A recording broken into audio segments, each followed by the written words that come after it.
Hello friends, welcome to the success Kendra. Friends देखिए, इस session में हम लोग बिहार दरोगा की जो नई भर्ती वर्ष 2023 में आई हुई है 1275 पदों पर, जिसका एग्जाम 17 दिसंबर 2023 को लिया जाएगा। जी हाँ फ्रेंड्स, बिहार दरोगा 1275 पोस्ट का एग्जाम 17 दिसंबर 2023 को 2 शिफ्ट में लिया जाएगा। देखिए, आज इस सेशन में हम लोग एडुटेरिया का जो नया प्रैक्टिस बुक वॉल्यूम 2 आया हुआ है, उसमें टोटल 15 सेट्स दिए गए हैं और इन सभी 15 सेट्स में जितने भी हिस्ट्री के यानी कि इतिहास के प्रश्न दिए गए हैं उनको आज हम लोग एक ही वीडियो में डिस्कस कर लेंगे। टोटल 225 प्रश्न हैं, सभी प्रश्नों को एक ही वीडियो में हम डिस्कस कर लेंगे। इस तरह से आपका इस वीडियो के माध्यम से क्विक रिवीजन भी हो जाएगा। कल मैंने आपको इस बुक में जितने भी करंट अफेयर्स के प्रश्न दिए गए थे सभी 15 सेट्स में उनको कवर कराया हुआ है। अगर आपने नहीं देखा उनको ज़रूर देखिएगा, लिंक आपको डिस्क्रिप्शन बॉक्स में मिल जाएगा। चैनल को सब्सक्राइब कर लीजिए और जो बगल में बेल आइकन है, घंटी का निशान है, उसको जरूर दबा लीजिएगा, ताकि जब भी बिहार दरोगा भर्ती 2023 से संबंधित कोई भी इंपॉर्टेंट वीडियो अपलोड किया जाए तो उसका नोटिफिकेशन सबसे पहले आपके पास पहुंच जाए। तो चलिए फ्रेंड्स, बिना देरी किए हुए सेशन आज के स्टार्ट करते हैं। काफ़ी मेहनत लगा है, काफ़ी मैंने मेहनत किया है 4-5 घंटे इस सेशन को बनाने में। प्लीज़ सेशन को लाइक ज़रूर किया करें और सेशन को ज़्यादा से ज़्यादा शेयर। चलिए शुरू करते हैं। यहाँ पर आप देख सकते हैं एडुटेरिया बिहार दरोगा प्रीलिम्स, ठीक है ना फ्रेंड्स। चलिए थोड़ा सा मैं जूम कर देता हूँ ताकि प्रश्न जो है आपको स्पष्ट रूप से दिखाई दे। हाँ, अब आपको प्रश्न स्पष्ट दिखाई दे रहा होगा। पहला प्रश्न पढ़ेंगे, निम्नलिखित में से किस शासक ने महामल की उपाधि धारण की थी? बताएंगे सभी लोग। अगर आप आंसर जानते हैं तो आंसर कमेंट में देकर के बताते चलिएगा, और जो भी मैं एक्सप्लेन करूंगा ना उसको ध्यानपूर्वक जरूर सुनिएगा। इससे क्या होगा कि एक प्रश्न के साथ साथ आपके 2 से 3 प्रश्न जो है कवर होते चलेंगे। अब यहाँ पर ध्यान दीजिएगा, ये महामल की उपाधि जो है ये धारण किया था किसने? तो महामल की उपाधि धारण किया था नरसिंह वर्मन प्रथम ने। Right answer option number B हो जाएगा, नरसिंह वर्मन प्रथम। अच्छा, नरसिंह वर्मन प्रथम ने जो है वातापी कोंड का भी, मैं यहाँ पर लिख देता हूँ, वातापी कोंड का भी उपाधि इसी ने धारण किया था। और नरसिंह वर्मन प्रथम के शासनकाल में ही हेनस्वांग कांची की यात्रा किया था। ये प्रश्न बनेगा, ध्यान रखिएगा। महाबलीपुरम के 81वां मंदिर, जिसे कि रथ मंदिर कहा गया है, इसका निर्माण भी नरसिंह वर्मन प्रथम के द्वारा ही करवाया गया था। रथ मंदिरों की संख्या टोटल 7 है, ध्यान रखिएगा। और नरसिंह वर्मन प्रथम जो था ये पल्लव वंश का शासक था। अच्छा, पल्लव वंश की स्थापना किसने किया था? तो याद रखेंगे, पल्लव वंश की स्थापना जो है यह सिंह विष्णु ने किया था। पल्लव वंश की राजधानी कांची थी, जो कि अब कांचीपुरम कहलाती है। पल्लव वंश के शासक जो थे ये वैष्णव धर्म के अनुयायी थे। ये सभी पॉइंट्स ध्यान रखिएगा। यहाँ पर देखिए नरसिंह वर्मन द्वितीय है, इनके बारे में भी थोड़ा सा आप जान लीजिए। देखिए नरसिंह वर्मन द्वितीय, अरबों का आक्रमण इन्हीं के समय शुरू हुआ था, ठीक है ना। और नरसिंह वर्मन द्वितीय ने राजा सिंह यानी कि राजाओं के सिंह, आगम प्रिय यानी कि शास्त्रों का प्रेमी, शंकर भक्त, ये सभी उपाधियां धारण किया था। अच्छा, अगर आपसे पूछा जाए कि आगम प्रिय की उपाधि किसने धारण किया था, तो नरसिंह वर्मन द्वितीय ने, ठीक है ना। ध्यान रखिएगा, ये सब पॉइंट्स आपको ध्यान रखना है। और नरसिंह वर्मन द्वितीय ने कांचीपुरम के कैलाश मंदिर का निर्माण करवाया था। ये सारे पॉइंट्स ध्यान रखेंगे आप। चलिए नेक्स्ट क्वेश्चन करेंगे फ्रेंड्स अब, कि मंदिर बनाने की कला का विकास सर्वप्रथम किस काल में हुआ था? चलिए बताइए राइट आंसर इसका क्या हो जाएगा। तो फ्रेंड्स यह हुआ था गुप्त काल में। किस काल में हुआ था? तो याद रखेंगे गुप्त काल में हुआ था। और सांस्कृतिक उपलब्धियों के कारण गुप्त काल को जो है भारतीय संस्कृति का या भारतीय इतिहास का स्वर्ण युग कहा जाता है, ठीक है ना। गुप्त शासकों ने सर्वाधिक स्वर्ण मुद्राएं जारी किया था और इनकी स्वर्ण मुद्राओं को अभिलेख में दिनार कहा गया है। क्या कहा गया है? दिनार कहा गया है स्वर्ण मुद्राओं को। और जो गुप्त काल में चांदी के सिक्के थे उनको रुपया का कहा गया है, रुपया का, ठीक है ना। तो ये सारे पॉइंट्स आप ध्यान रखिएगा। चलिए अगला प्रश्न करेंगे, तो राइट आंसर इसका ऑप्शन नंबर सी हो जाएगा। देखिए यूनानी शासक मिनांडर को पराजित किया था। बताइएगा राइट आंसर इसका क्या हो जाएगा। यूनानी शासक मिनांडर को पराजित किसने किया था? तो फ्रेंड्स आपको भलीभांति याद होगा, पराजित किया था किसने? तो फ्रेंड्स ये किया था पुष्यमित्र शुंग ने। जो यूनानी शासक था उसका सबसे, ये सभी शासकों में मिनांडर सबसे विख्यात था। और देखिए मिनांडर ने नागसेन से बौद्ध धर्म की दीक्षा लिया था। मिनांडर के प्रश्न एवं नागसेन द्वारा दिए गए उत्तर एक पुस्तक के रूप में संकलित है, जिसका नाम क्या है? तो मिलिंद पनहो है, ठीक है ना। ध्यान रखेंगे आप। चलिए उसके बाद नेक्स्ट क्वेश्चन करेंगे कि चंद्रगुप्त मौर्य मगध की राजगद्दी पर कब बैठा। बड़ा ही महत्वपूर्ण प्रश्न है। चलिए बताइएगा इसका राइट आंसर क्या हो जाएगा। चंद्रगुप्त मौर्य जो है ये गद्दी पर बैठा था कब, तो 322 ईसा पूर्व में। 322 ईसा पूर्व इसका राइट आंसर हो जाएगा। चंद्रगुप्त जैन धर्म का अनुयायी था, ठीक है ना, ध्यान रखेंगे जैन धर्म का अनुयायी था। चंद्रगुप्त ने 305 ईसा पूर्व में, यहाँ पर दिया भी गया है 305 ईसा पूर्व में सेलुकस निकेटर को हराया था। ये भी प्रश्न बनता है। चंद्रगुप्त मौर्य ने जैन गुरु भद्रबाहु से जैन धर्म की दीक्षा लिया था। ये सारे पॉइंट्स फ्रेंड्स ध्यान रखेंगे, ठीक है ना। चलिए उसके बाद देखिए किस वेद में परीक्षित को कुरुओं का राजा कहा गया है। किस वेद में परीक्षित को कुरुओं का राजा कहा गया है। तो फ्रेंड्स यह वेद जो है यह वेद अथर्ववेद है। कौन सा वेद है, अथर्ववेद है। 4 वेद हैं, चारों वेदों का नाम यहाँ पर दिया गया है, ध्यान रखेंगे आप लोग, ठीक है ना। चलिए मोहम्मद बिन तुगलक ने किससे दिल्ली का काजी नियुक्त किया था। दिल्ली का काजी जो है किसको नियुक्त किया था, तो फ्रेंड्स यह मोरक्को का यात्री इब्न बतूता था, जो कब आया था, तो यह 1333 ईस्वी में दिल्ली आया था मोहम्मद बिन तुगलक के शासनकाल में। ये भी ध्यान रखेंगे इसकी प्रसिद्ध पुस्तक जो है यह रहला है। क्लियर, ऑप्शन बी इसका राइट आंसर हो जाएगा। उसके बाद देखिएगा कि दिए गए प्रश्न में कौन सा सही सुमेलित नहीं है। अब यहाँ पर बड़ा ही इंपॉर्टेंट ये प्रश्न है और ध्यानपूर्वक इसका आंसर आप लोग दीजिएगा कि इनमें से कौन सा सही सुमेलित पूछा गया है कि नहीं है। एक तरफ जो है विभाग हैं, दूसरे तरफ जो है ये विभाग किसके द्वारा स्थापित किए गए थे ये दिया गया है। तो यहाँ पर देखिएगा दीवाने खैरात, दीवाने खैरात क्या था, तो यह एक दान विभाग था, ठीक है ना, दान विभाग था, दान, दीवाने खैरात यह एक दान विभाग था। इसकी स्थापना किसने करवाया था, तो फिरोज शाह तुगलक ने। तो ये सही दिया गया है। दीवाने अर्ज, दीवाने अर्ज जो था यह एक सैन्य विभाग था, इसका स्थापना बलबन ने करवाया था। दीवाने कोही, दीवाने कोही जो था यह एक कृषि विभाग था, इसका स्थापना मोहम्मद बिन तुगलक ने करवाया था। दीवाने मुस्तखराज जो था यह एक वित्त विभाग था, इसकी स्थापना अलाउद्दीन खिलजी ने करवाया था। तो यहाँ फिरोज तुगलक दिया गया है, ये गलत है क्योंकि अलाउद्दीन खिलजी ने करवाया था। क्लियर। चलिए अकबर ने किस वर्ष स्वयं को हरम दल से मुक्त किया था। अकबर ने किस वर्ष स्वयं को हरम दल से मुक्त किया था, तो हरम दल से मुक्त किया था 1562 ईस्वी में। अच्छा, अकबर ने दास प्रथा का अंत भी 1562 में ही किया था। अकबर ने तीर्थ यात्रा कर को 1563 में समाप्त किया था। अकबर ने जजिया कर को 1564 में समाप्त किया था, ठीक है ना। दीवाने इलाही की स्थापना 1582 में किया था, 1582 में, 1582 में इलाही धर्म की स्थापना, और इलाही संवत की शुरुआत किया था 1583 में, ठीक है ना। राजधानी लाहौर स्थानांतरित किया था 1585 में। ये सब आपको ध्यान रखना है। इबादत खाना की स्थापना 1575 में किया था। सभी पॉइंट्स को ध्यान रखिएगा। चलिए किसके शासनकाल में बंगाल को भारत का स्वर्ग कहा जाता था। देखिए फ्रेंड्स, अगर मेरा पढ़ाया हुआ आपको पसंद आता है तो प्लीज़ फ्रेंड्स वीडियो को लाइक ज़रूर कर दीजिएगा। बताइए राइट आंसर इसका क्या हो जाएगा।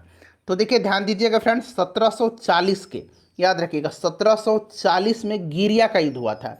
किसका युद्ध, गिरिया का, गिरिया का युद्ध हुआ था, ठीक है ना। इसी युद्ध में सरफराज को मार करके बिहार के सर सूबेदार अलीवर्दी खां बंगाल का नवाब बना, और इसने अपने शासनकाल में मुगलों को राजस्व देना बंद कर दिया, और इसके शासनकाल में बंगाल इतना समृद्धशाली बन गया कि बंगाल को भारत का स्वर्ग कहा जाने लगा। इसका उत्तराधिकारी कौन था, तो इसका दामाद सिराजुद्दौला था।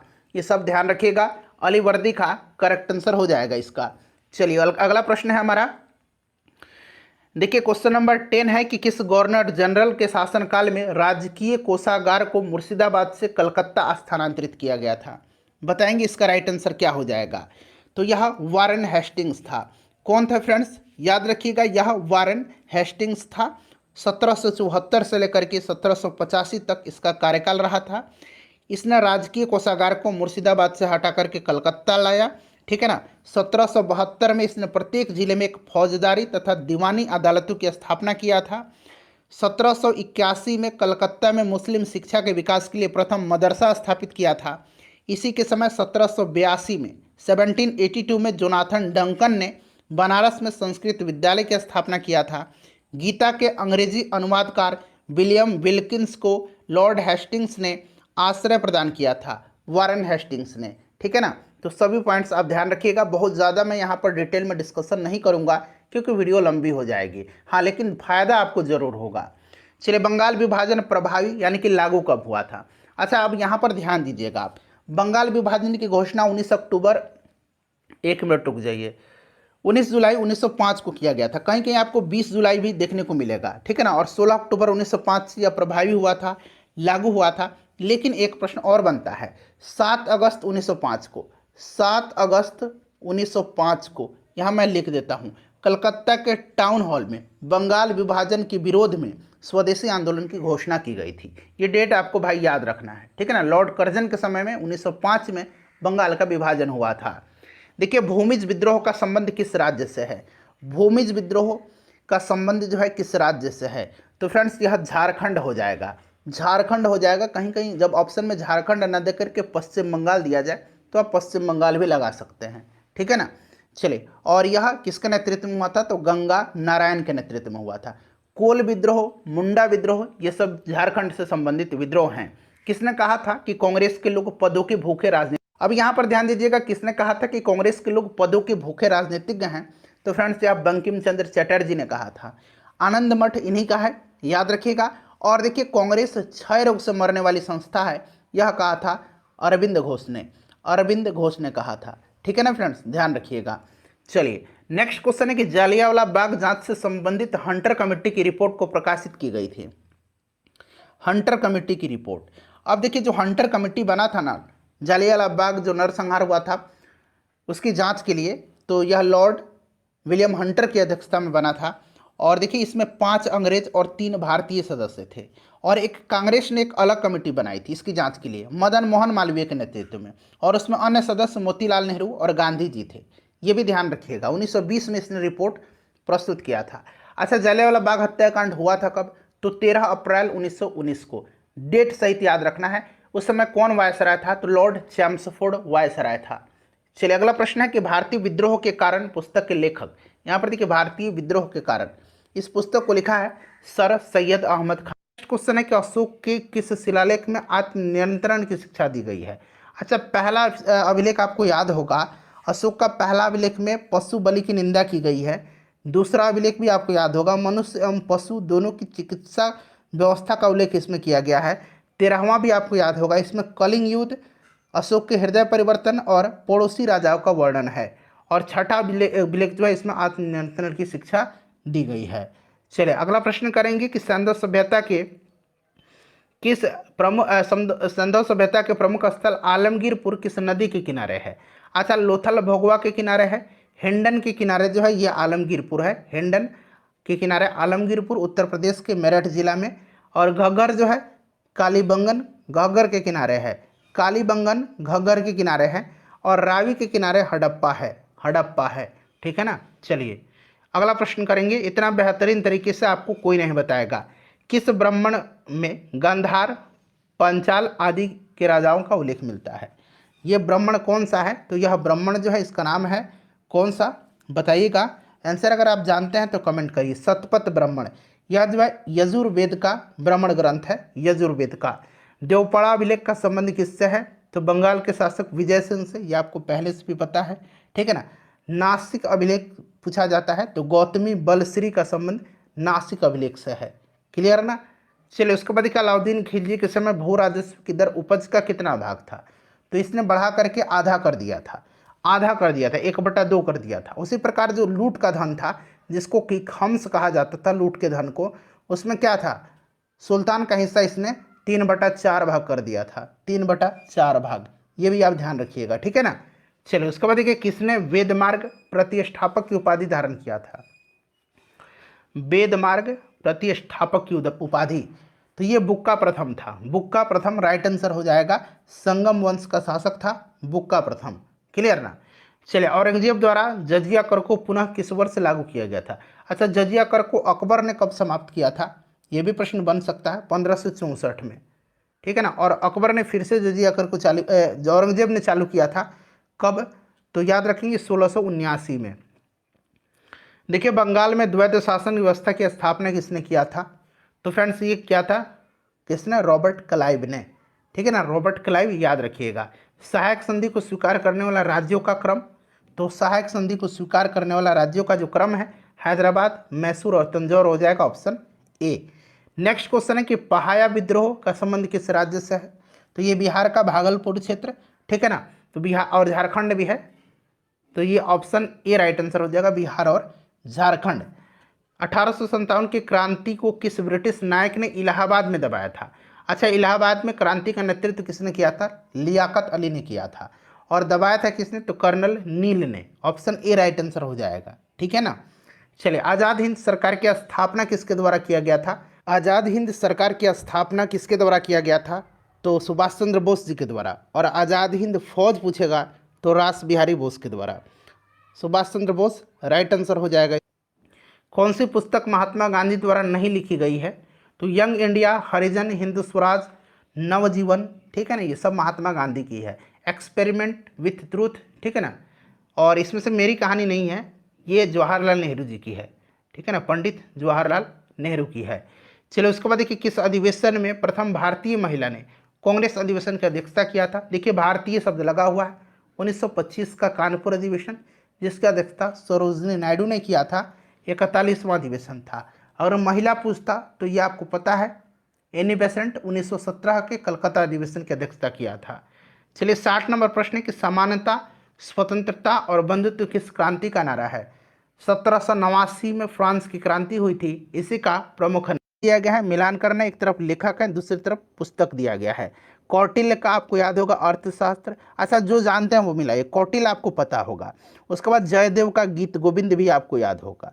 सोमदेव का कथा सरित सागर होगा और भद्रबाहु का कल्पसूत्र होगा। तो इस तरह से अब आप लोग मिला लेंगे भाई। चलिए, अगला प्रश्न है कि दिल्ली सल्तनत के एकमात्र सुल्तान जिसने अपनी आत्मकथा लिखी है वह सुल्तान कौन था। तो वह सुल्तान जो है जिसने अपनी आत्मकथा लिखा है दिल्ली सल्तनत का, इसका नाम है फिरोज शाह तुगलक। फतुहात फिरोज शाही नाम से इसने अपनी आत्मकथा लिखा है, फिरोज शाह तुगलक। ब्राह्मणों पर सबसे पहले जजिया कर इसी ने लगाया था, याद रखेंगे। मोहम्मद गजनवी को परास्त करने हेतु राजपूत शासकों के संघ का नेतृत्व किसने किया था। तो फ्रेंड्स ये किसने किया था, तो याद रखेंगे ये किया था फ्रेंड्स जयपाल ने, और इसमें जयपाल की हार हो गई थी और इस हार के बाद इसने अपनी आत्महत्या कर लिया था। निम्नलिखित विदेशी यात्रियों में से कौन मुगल साम्राज्य में नहीं आया था। देखिए बर्नियर, टेवर्नियर और सर टॉमस रो जहांगीर के समय आए थे। बर्नियर, टेवर्नियर ये शाहजहां के समय में आए थे और औरंगजेब के समय भी बर्नियर थे उस समय, ठीक है ना। और यहाँ पर देखिए नहीं आया था डोमिंग पास, डोमिंग पास कृष्णदेव राय के समय में आया था, ठीक है ना। चलिए, उसके बाद देखिएगा कि बौद्ध धर्म से संबंधित कौन सा कथन सत्य है। अब एक एक करके पढ़िएगा, पूछा है सत्य कौन सा है, और नीचे यहाँ से कूट में से आंसर आपको देना है, ठीक है। तो पहले पढ़ लीजिए। देखिए, द्वितीय बौद्ध संगति में बौद्ध धर्म दो भाग हीनयान और महायान में विभाजित हो गया। नहीं, दूसरे बौद्ध संगति में ये नहीं हुआ था। चतुर्थ बौद्ध संगति जो कश्मीर में हुआ था कनिष्क के समय में, उसमें जो है दो भाग हीनयान और महायान में बटा था। तो एक तो ये गलत हो गया। बौद्ध धर्म के महायान संप्रदाय का आदर्श बोधि तत्व को प्राप्त करना है, सही दिया गया है। और हीनयान संप्रदाय का आदर्श अरहत पद को प्राप्त करना है, सही है। नामग्याल बौद्ध मठ याद रखेंगे हिमाचल प्रदेश में है, धर्मशाला में, ये भी सही है। यानी कि सही हो जाएगा दूसरा, तीसरा और चौथा, जो कि ऑप्शन नंबर देख सकते हैं बी में है। उसके बाद देखिएगा कि भारत के प्रथम गवर्नर जनरल कौन है। अच्छा, प्रश्न यहाँ से बहुत तरीके से बनता है। भारत का प्रथम पूछा गया, स्वतंत्र भारत का प्रथम पूछेगा तो स्वतंत्र भारत का कौन हो जाएगा, माउंटबेटन, लॉर्ड माउंटबेटन। और स्वतंत्र भारत का प्रथम भारतीय गवर्नर जनरल अगर पूछेगा तो सी राजगोपालाचारी होगा। और भारत का प्रथम गवर्नर जनरल जो था ये कौन था, तो विलियम बेंटिक था, जो कि ऑप्शन में नहीं है, इनमें से कोई नहीं होगा। चलिए, 1857 के विद्रोह के समय भारत का गवर्नर जनरल ऑब्वियसली आपको पता होगा 1857 में लॉर्ड कैनिंग था और भारत के पहला वायसराय बना था, ठीक है ना, यहीं, और आखिरी गवर्नर जनरल था ये। चलिए, कौन सा विद्रोह सुमिलित नहीं है, मैं आंसर बताता हूँ। पाबना विद्रोह सही है, ये भी सही है, ये भी सही है, ताना भगत भी। अहोम विद्रोह असम में हुआ था और देखिए ये 1828-29 में हुआ था, तो ये वाला गलत दिया गया, यहाँ 1900 दिया गया जो कि गलत है। सत्यशोधक समाज की स्थापना किसके द्वारा किया गया था, तो सत्यशोधक समाज की स्थापना 1873 में ज्योतिबा फुले ने किया था। अच्छा, ज्योतिबा फुले जी की एक पुस्तक है गुलामगिरी, गुलामगिरी याद रखना आपको। निम्नलिखित में से कौन सा एक फतेहपुर सीकरी में स्थित नहीं है, देखिए नहीं पूछा गया है भाई। तो इसमें से देखिएगा फतेहपुर सीकरी में जो है ये मोती मस्जिद नहीं है, मोती मस्जिद जो है ये आगरा में है, या फिर दिल्ली में चले जाइए, लाल किला में मोती मस्जिद है। चलो उसके बाद देखिएगा कि निम्नलिखित में से किस व्यक्ति को काकोरी षड्यंत्र के मामले में ब्रिटिश सरकार के द्वारा फांसी की सजा दी गई थी। काकोरी षड्यंत्र का नाम अब काकोरी ट्रेन एक्शन किया गया उत्तर प्रदेश सरकार के द्वारा, और ये घटना घटी थी 9 अगस्त 1925 को, ठीक है ना, 9 अगस्त 1925 को याद रखेंगे, ठीक है ना फ्रेंड्स। और इसमें फांसी दिया गया था किसको किसको, तो राम प्रसाद बिस्मिल, रोशनलाल, राजेंद्र लाहिड़ी और अशफाक उल्ला खान को फांसी दिया गया था। और इसमें जो है सचिंद्र सन्याल को आजीवन कारावास की सजा दी गई थी। तो इसमें से देखिए option number B right answer हो जाएगा। जो मैंने नाम बताया था रामप्रसाद बिस्मिल, रोशनलाल, राजेंद्र लाहिड़ी और अशफाक उल्ला खान को काकोरी कांड में फांसी की सजा दी गई थी। निम्नलिखित में से कौन से गोलमेज सम्मेलन में गांधी जी ने भाग नहीं लिया था। तो भाई गांधी जी ऑब्वियसली दूसरे गोलमेज सम्मेलन में भाग लिए थे, पहले में नहीं लिए थे और तीसरे में नहीं लिए थे। तो right answer option number D हो जाएगा, ए और सी दोनों। पहला गोलमेज सम्मेलन 1930 में, दूसरा 1931 में, तीसरा 1932 में, ठीक है ना। चलिए, तीनों गोलमेज सम्मेलन के समय इंग्लैंड का प्रधानमंत्री रैमजे मैकडोनाल्ड था। निम्नलिखित में से कौन सा कथन सत्य है इसमें से, तो सत्य कथन मैं आपको बता देता हूं। देखिए कौन सा कथन इसमें से सत्य है, बताइए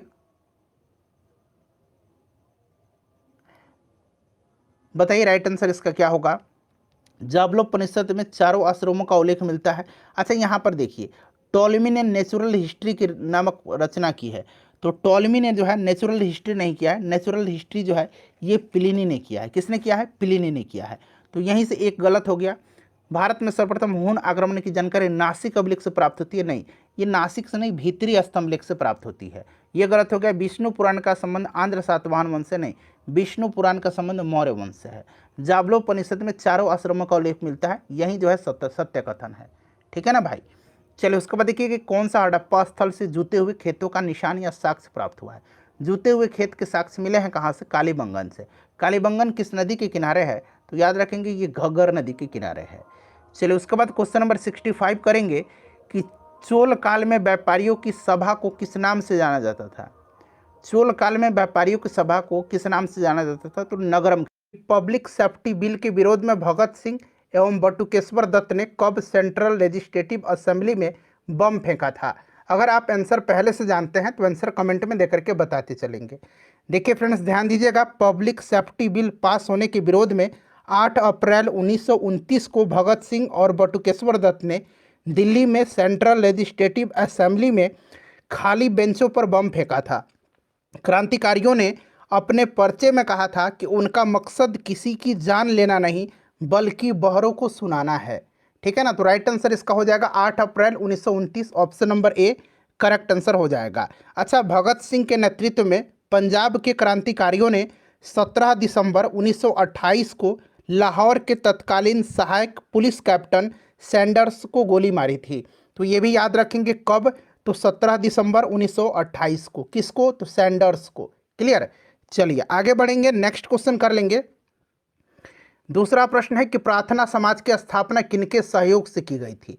तो देखिए प्रार्थना समाज की स्थापना जो है 1867 में केशव चंद्र सेन के सहयोग से आत्मारंग पांडुरंग, एमजी रानाडे और देवेंद्र नाथ ठाकुर ये सब लोगों ने मिलकर के किया था। इसीलिए ऑप्शन नंबर इसका डी जो होगा इनमें से सभी करेक्ट आंसर हो जाएगा। सत्यशोधक समाज की स्थापना ज्योतिबा फुले ने किया था, याद रखेंगे, ठीक है ना।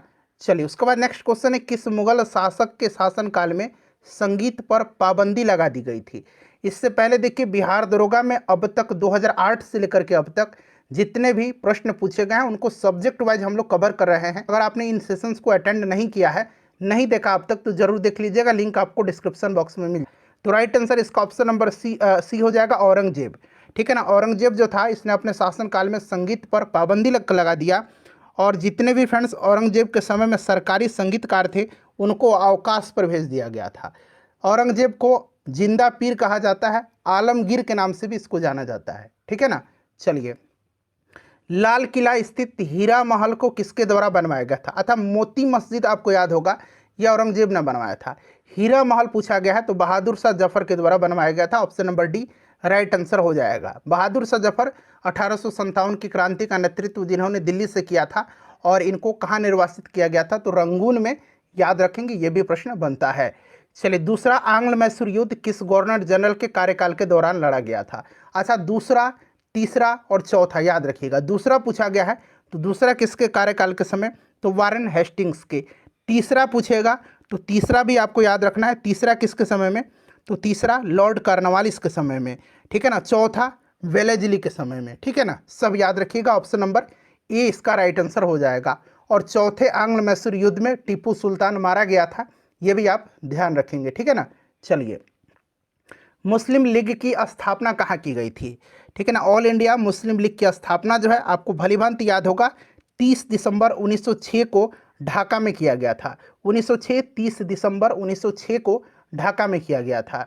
नेक्स्ट क्वेश्चन है कि किसने 1857 के विद्रोह को राष्ट्रीय विद्रोह कह करके संबोधित किया था, राष्ट्रीय विद्रोह कह करके। तो देखिए, राष्ट्रीय विद्रोह कह करके संबोधित जो किया था ये किसने किया था, तो ये डिज़रायली ने किया था।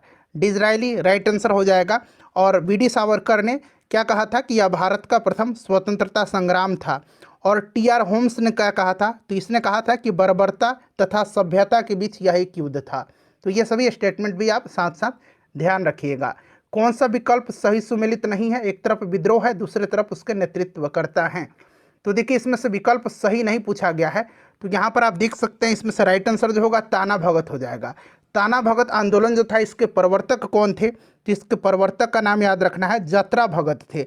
जतरा भगत राइट आंसर हो जाएगा। यहाँ अली मुस्लियार दिया गया जो कि गलत है, तो ऑप्शन नंबर डी राइट है। बाकी सारा जो है यहाँ पर सही दिया गया, यही सही नहीं है जो कि प्रश्न में पूछा गया है। देखिए, हड़प्पा सभ्यता के मेहरगढ़ से किस प्रकार के घरों के अवशेष प्राप्त हुए हैं, तो मेहरगढ़ से जो है किस प्रकार के, तो वर्गाकार एवं आयताकार दोनों प्रकार के। ऑप्शन नंबर ए इसका राइट आंसर हो जाएगा। आप सभी लोग अपना अपना स्कोर जो है कमेंट करके जरूर बताइएगा। देखिए, वैदिक सिद्धांत के अनुसार निम्न में से कौन सा गलत है। अच्छा, ऋग्वेद में आपने पढ़ा होगा फ्रेंड्स, तो ऋग्वेद का जो 10वां मंडल है, ऋग्वेद का 10वां मंडल, उसमें वर्णित पुरुष सूक्त के अनुसार जो आदि पुरुष ब्रह्मा हैं उनके मुख से ब्राह्मण की उत्पत्ति, भुजा से क्षत्रिय की उत्पत्ति, जंघाओं से वैश्य की उत्पत्ति और चरणों से शूद्र की उत्पत्ति हुई है। तो ब्राह्मण की उत्पत्ति पुरुष के कानों से हुई है, नहीं, कानों से नहीं, ब्राह्मण की उत्पत्ति जो है ये मुख से हुआ है, तो ये वाला गलत हो जाएगा। क्षत्रियों की उत्पत्ति भुजाओं से हुई है, जैसे मैंने अभी आपको बताया था। वैश्यों की उत्पत्ति जंघाओं से हुई है, जांघों से। और शूद्रों की उत्पत्ति जो है ये चरणों से हुई है, चरणों से यानी कि पैर से, ठीक है ना। तो ऑप्शन नंबर ए जो है ये गलत दिया गया है, बाकी ये दोनों सही दिए गए हैं, इसलिए ऑप्शन ए राइट आंसर हो जाएगा। चलिए, उसके बाद देखिए, अशोक ने अपने क्षेत्रों में सामाजिक समस्याओं को हल करने हेतु किससे नियुक्त किया था, तो फ्रेंड्स ये नियुक्त किया था धम्म महामात्र को। Option number B right answer हो जाएगा। और आपको याद होगा कि अशोक का जो 5वां शिलालेख है इसमें धर्म महामात्रों की नियुक्ति के विषय में जानकारी प्राप्त होती है। किस शिलालेख में, तो 5वें शिलालेख में। क्लियर है ना। चलिए, उसके बाद देखिए, हाल के दिनों में चर्चा में रहा सेंगोल भारत के किस प्राचीन साम्राज्य से जुड़ा है। अच्छा, ये सेंगोल जो है नया संसद भवन जो अभी बना था, नया संसद भवन, नए संसद भवन के लोकसभा में स्थापित किया गया है, ठीक है ना, ध्यान रखिएगा। और ये पूछा गया है किस साम्राज्य से जुड़ा हुआ है, तो इसका राइट आंसर जो हो जाएगा ये चोल साम्राज्य यानी कि चोल वंश। ऑप्शन नंबर बी इसका राइट आंसर हो जाएगा। चलिए फ्रेंड्स, अगर मेरा पढ़ाया हुआ आपको पसंद आ रहा है, सेशन अच्छा लग रहा है, तो प्लीज़ फ्रेंड्स लाइक ज़रूर कीजिएगा। आपका एक लाइक हमें काफ़ी मोटिवेट करता है। देखिए, ऑपरेशन पोलो के द्वारा किस राज्य का विलय किया गया था। ऑपरेशन पोलो जो था ये किसके द्वारा जो है इसके द्वारा किसको विलय किया गया था, तो देखिए, ये जो ऑपरेशन पोलो था इसी के द्वारा जो हैदराबाद के आखिरी निज़ाम थे उसको जो है अपदस्थ करके हैदराबाद का विलय भारतीय राज्य में किया गया था। तो राइट आंसर इसका हैदराबाद हो जाएगा। नेक्स्ट क्वेश्चन है कि स्वाली का युद्ध अंग्रेजों एवं किसके मध्य हुआ था। स्वाली का युद्ध जो है ये हुआ था कब, तो याद रखेंगे 1612 में स्वाली का युद्ध हुआ था। अंग्रेज और किसके बीच में, तो अंग्रेज और किसके बीच में, पुर्तगालियों के मध्य में। पुर्तगाली राइट आंसर हो जाएगा। यह एक नौसैनिक युद्ध था और गुजरात के सूरत के समीप एक गांव है स्वाली, उसी के तट पर लड़ा गया था। इसमें पुर्तगालियों की हार हुई थी और ब्रिटिश ईस्ट इंडिया कंपनी जीत गई थी। चलिए, उसके बाद नेक्स्ट क्वेश्चन है कि जालियांवाला बाग हत्याकांड के प्रभाव के रूप में निम्न में से कौन सी घटना घटित हुई थी। चलिए बताएंगे, राइट आंसर इसका क्या हो जाएगा। सभी ऑप्शन को एक बार पढ़ लीजिए, फिर आंसर कमेंट में देकर के बताइए। तो फ्रेंड्स, ये हंटर आयोग का गठन था। देखिए, हंटर आयोग का गठन जो है ये आपको भली भांति होगा याद की जालियांवाला बाग हत्याकांड के जो हुआ था उसी की जांच के लिए किया गया था लॉर्ड हंटर की अध्यक्षता में, 1919 में किया गया था। और इसमें 5 अंग्रेज सदस्य और 3 भारतीय सदस्य थे, ये भी आप ध्यान रखिएगा, ठीक है ना। चलिए देखिए, मौर्य काल में संस्था एवं संचार का संबंध किससे था? मौर्य काल में संस्था एवं संचार का संबंध, अच्छा मौर्य काल के विषय में थोड़ा सा जान लीजिए। स्थापना चंद्रगुप्त मौर्य ने किया था, आपको याद होगा, ठीक है ना। फिर चंद्रगुप्त मौर्य के बाद बिंदुसार आया, बिंदुसार के बाद अशोक, अशोक सबसे महानतम सम्राट हुआ था, ध्यान रखेंगे। तो ये कहा जाता था गुप्तचर व्यवस्था को। मिथिला के कर्नाट वंश की स्थापना किसने किया था? मिथिला का जो कर्नाट वंश था इसकी स्थापना नान्यदेव ने किया था, नान्यदेव ने, ठीक है ना। और इसके आखिरी शासक हरिसिंह देव थे। कर्नाट वंश की राजधानी जो थी ये कहाँ थी? सिमरागढ़ थी। और कर्नाट वंश को मिथिला का स्वर्ण युग कहा जाता है, ध्यान रखिएगा, बिहार से संबंधित प्रश्न है। निम्नलिखित घटनाओं को कालक्रम के अनुसार बढ़ते हुए सही क्रम में व्यवस्थित करें। देखिए, वास्को डी गामा की दूसरी बार भारत यात्रा, जी हाँ, वास्को डी गामा 3 बार भारत की यात्रा किया था। पहली बार 1498 में, आपको याद होगा, दूसरी बार 1501 में, तीसरी बार 1524 में, ठीक है ना, ध्यान रखेंगे, 3 बार आया था। कहीं कहीं आपको 1501 या कहीं कहीं आपको 1502 भी मिलेगा, तो घबराना नहीं है आपको, 3 बार आया था, ठीक है ना। एक बार 1498, फिर 1501 दो में, 1501 ही आप मान के चलिए, और तीसरी बार 1524 में, 3 बार आया था, ठीक है ना। तो ये आपका एक बार, दूसरी बार 1501। वांडीवास का निर्णायक युद्ध 1760, नॉट 19, 1760 में। ईस्ट इंडिया कंपनी का स्थापना 1600 ईस्वी में। और बेदरा का युद्ध जो हुआ था ये 1759 में हुआ था। बेदरा का युद्ध किसके बीच हुआ था? अंग्रेज और डचों के बीच में, अंग्रेज और डचों के बीच हुआ था बेदरा का युद्ध। तो ये क्रम अब आप लगा लीजिए। देखिए, इसमें से अगर हम क्रम की बात करें तो सबसे पहले आपका 1501 यानी कि पहला पहला आ जाएगा, उसके बाद दूसरे नंबर पर आ जाएगा 1501 के बाद 1759 यानी कि चौथा। पहला और चौथा कहाँ पर दिया गया है? 1 मिनट रुक जाइए। कालक्रम के अनुसार बढ़ते क्रम में, तो यही क्रम होना चाहिए ना, पहला, उसके बाद आपका 1500 के बाद, नहीं 1500 के बाद यहाँ 1600 है ना, फिर 15 यानी कि पहला, फिर तीसरा, फिर चौथा और फिर दूसरा, 1 3 4 तो यहाँ पर दिया गया, ठीक है ना। चलिए, उसके बाद देखिए, निम्न में से किस क्षेत्र में अस्थायी बंदोबस्त की प्रथा प्रचलित नहीं थी? अस्थायी बंदोबस्त पूछा गया है, बताएंगे राइट आंसर इसका क्या होगा? तो राइट आंसर इसका पंजाब हो जाएगा, ठीक है ना। यहाँ पर अस्थायी बंदोबस्त की व्यवस्था प्रचलित नहीं थी। किस वर्ष दादा भाई नौरोजी हाउस ऑफ कॉमन्स के सदस्य के रूप में निर्वाचित हुए थे? देखिए फ्रेंड्स, ये लिबरल पार्टी की टिकट से चुनाव लड़े थे और हाउस ऑफ कॉमन्स के मेंबर बनने वाले ये पहले भारतीय थे, मतलब उसमें चुन करके जाने वाले पहले भारतीय थे। 1892 इसका राइट आंसर हो जाएगा। इनको grand old man of India के नाम से जाना जाता है, ठीक है ना, ध्यान रखेंगे। Poverty and un British rule in India इनकी प्रसिद्ध पुस्तक है। क्रिप्स मिशन के साथ कांग्रेस के आधिकारिक वार्ताकार कौन थे? क्रिप्स मिशन आया था कब? तो 1942 में आया था। उस समय वायसराय कौन था? तो लॉर्ड लिनलिथगो था, ध्यान रखिएगा। पंडित जवाहरलाल नेहरू और मौलाना आज़ाद इसके आधिकारिक वार्ताकार थे। ये और भी दोनों राइट आंसर हो जाएगा। कन्नड़ साहित्य के त्रिरत्न, ये लूसेंट में आपने पढ़ा होगा, पम, रत्न और पुन, पम, रन और पुन। कम्बन नहीं थे, कम्बन जो थे ना ये तमिल साहित्य के थे, ठीक है ना, कम्बन तमिल के हो जाएंगे, कन्नड़ में शामिल नहीं है कौन? तो त्रिरत्न में कन्नड़ में कम्बन नहीं है। बाकी पम, प्रण और पुन ये कन्नड़ साहित्य के त्रिरत्न हैं। निम्नलिखित में से किसने कांग्रेस के वार्षिक बैठक को 3 दिनों का तमाशा कह करके संबोधित किया है? अच्छा, ये तो 3 दिनों का तमाशा है। और शिक्षित भारतीयों का वार्षिक राष्ट्रीय मेला किसने कहा था? शिक्षित भारतीयों का वार्षिक राष्ट्रीय मेला लाला लाजपत राय ने कहा था, ठीक है ना। और 3 दिनों का तमाशा कहा था किसने? तो फ्रेंड्स ये कहा था किसने? अश्विनी कुमार दत्त ने। Right answer option number A हो जाएगा। चलिए 59 नंबर करिए कि नेशनल हेराल्ड पत्रिका का संपादन किसने किया था? नेशनल हेराल्ड पत्रिका का संपादन पंडित जवाहरलाल नेहरू जी ने किया था। जवाहरलाल नेहरू राइट आंसर हो जाएगा। राष्ट्रपिता महात्मा गांधी जी के द्वारा रॉलेट एक्ट के विरोध में कब पूरे देश में हड़ताल का आयोजन किया गया था? तो ये आपको याद होगा, रॉलेट एक्ट के विरोध में 6 अप्रैल 1919 को, 6 अप्रैल 1919 को हुआ था, ठीक है ना, ध्यान रखिएगा। नेक्स्ट क्वेश्चन हमारा कि शुद्ध द्वैतवाद मत के संस्थापक कौन थे? अच्छा, यहाँ पर देखिए, ये तो शुद्ध द्वैतवाद हो गया, और एक अद्वैतवाद पूछा जाता है। अद्वैतवाद, अद्वैतवाद बड़ा पूछा जाता है, तो अद्वैतवाद का याद रखेंगे शंकराचार्य होगा, और शुद्ध द्वैतवाद का क्या हो जाएगा? तो ये वल्लभाचार्य हो जाएगा। Option number B right answer हो जाएगा। चलिए उसके बाद नेक्स्ट क्वेश्चन करेंगे कि निम्नलिखित में से किस राजपूत शासक ने 2 अश्वमेध यज्ञ करवाया था। तो यह राजपूत शासक कौन था, तो यह राजा जय सिंह था। ठीक है ना।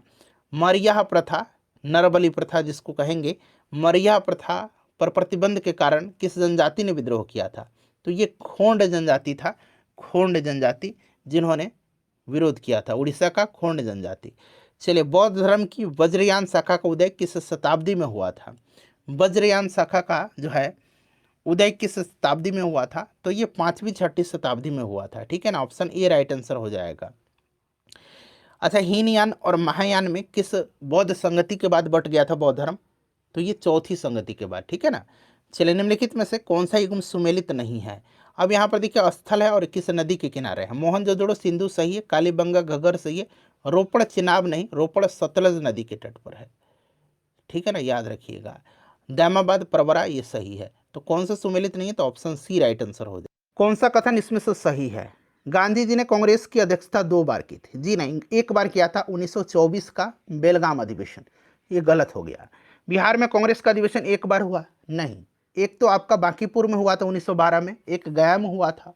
ठीक है ना, 1922 में, जिसकी अध्यक्षता चित्तरंजन दास ने किया था, और बांकीपुर वाला का आर एन माधोलकर ने किया था। तो ये तो वैसे भी गलत हो गया। कांग्रेस की प्रथम महिला अध्यक्ष सरोजनी नायडू थी, नहीं, प्रथम महिला अध्यक्ष सरोजनी नायडू नहीं, एनी बेसेंट थी। प्रथम भारतीय महिला अध्यक्ष सरोजनी नायडू थी, तो ये भी गलत हो गया। सॉरी। सबसे कम उम्र के कांग्रेस अध्यक्ष अबुल कलाम आजाद थे, बिल्कुल सही है। कौन सा सही है, तो ऑप्शन डी। संत कबीर निम्न में से किसके शिष्य थे। संत कबीर बताइए, रामानंद। ठीक है ना, ऑप्शन डी राइट आंसर हो जाएगा। चलिए, भाषाई अखबारों पर प्रतिबंध लगाने के उद्देश्य से ब्रिटिश सरकार द्वारा वर्नाक्यूलर प्रेस एक्ट को कब लागू किया गया था। वर्नाक्यूलर प्रेस एक्ट को लागू किया था लॉर्ड लीटन ने। किसने, लॉर्ड लीटन ने लागू किया था। कब, तो 1878 में। ठीक है। और इसको हटाया किसने, इसको निरस्त किसने किया था, तो लॉर्ड रिपन ने किया था। लॉर्ड रिपन ने इसको निरस्त किया था। कब, तो 1882 में। ये भी आप ध्यान रखेंगे। चलिए 49 नंबर क्वेश्चन है कि निम्नलिखित में से कौन भारत का प्रथम मजदूर संगठन था। तो वैसे तो आप बहुत जगह पढ़े होंगे मद्रास लेबर यूनियन, लेकिन मद्रास लेबर यूनियन जो था यह भारत का प्रथम आधुनिक मजदूर संगठन था। आधुनिक करके पूछेगा ना, तब आप मद्रास लेबर यूनियन पर लगाइएगा। लेकिन भारत का पहला जो मजदूर संगठन था ये था बॉम्बे मिल हैंड एसोसिएशन। ठीक है ना, बॉम्बे मिल हैंड एसोसिएशन। ठीक है ना फ्रेंड्स, याद रखेंगे, बॉम्बे मिल हैंड एसोसिएशन। ठीक है। नारायण मेधाजी लोखंडे के द्वारा इसे स्थापित किया गया था। नारायण मेघाजी लोखंडे के द्वारा। ठीक है ना, नारायण मेघाजी लोखंडे के द्वारा। चलिए नेक्स्ट क्वेश्चन कर लेंगे। अगला प्रश्न करेंगे कि किस घटना के बाद महात्मा गांधी ने असहयोग आंदोलन को अपनी हिमालय जैसी भूल बताई थी।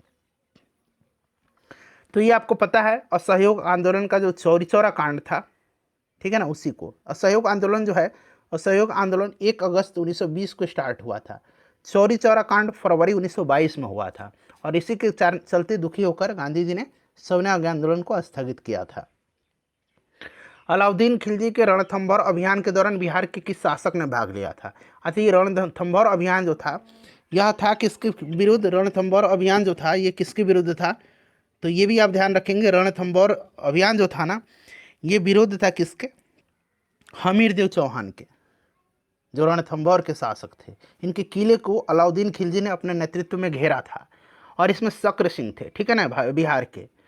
अरुंडेल समिति का संबंध, अरुंडेल समिति का संबंध पूछा गया है किससे है, तो फ्रेंड्स ये बताइए राइट आंसर क्या होगा।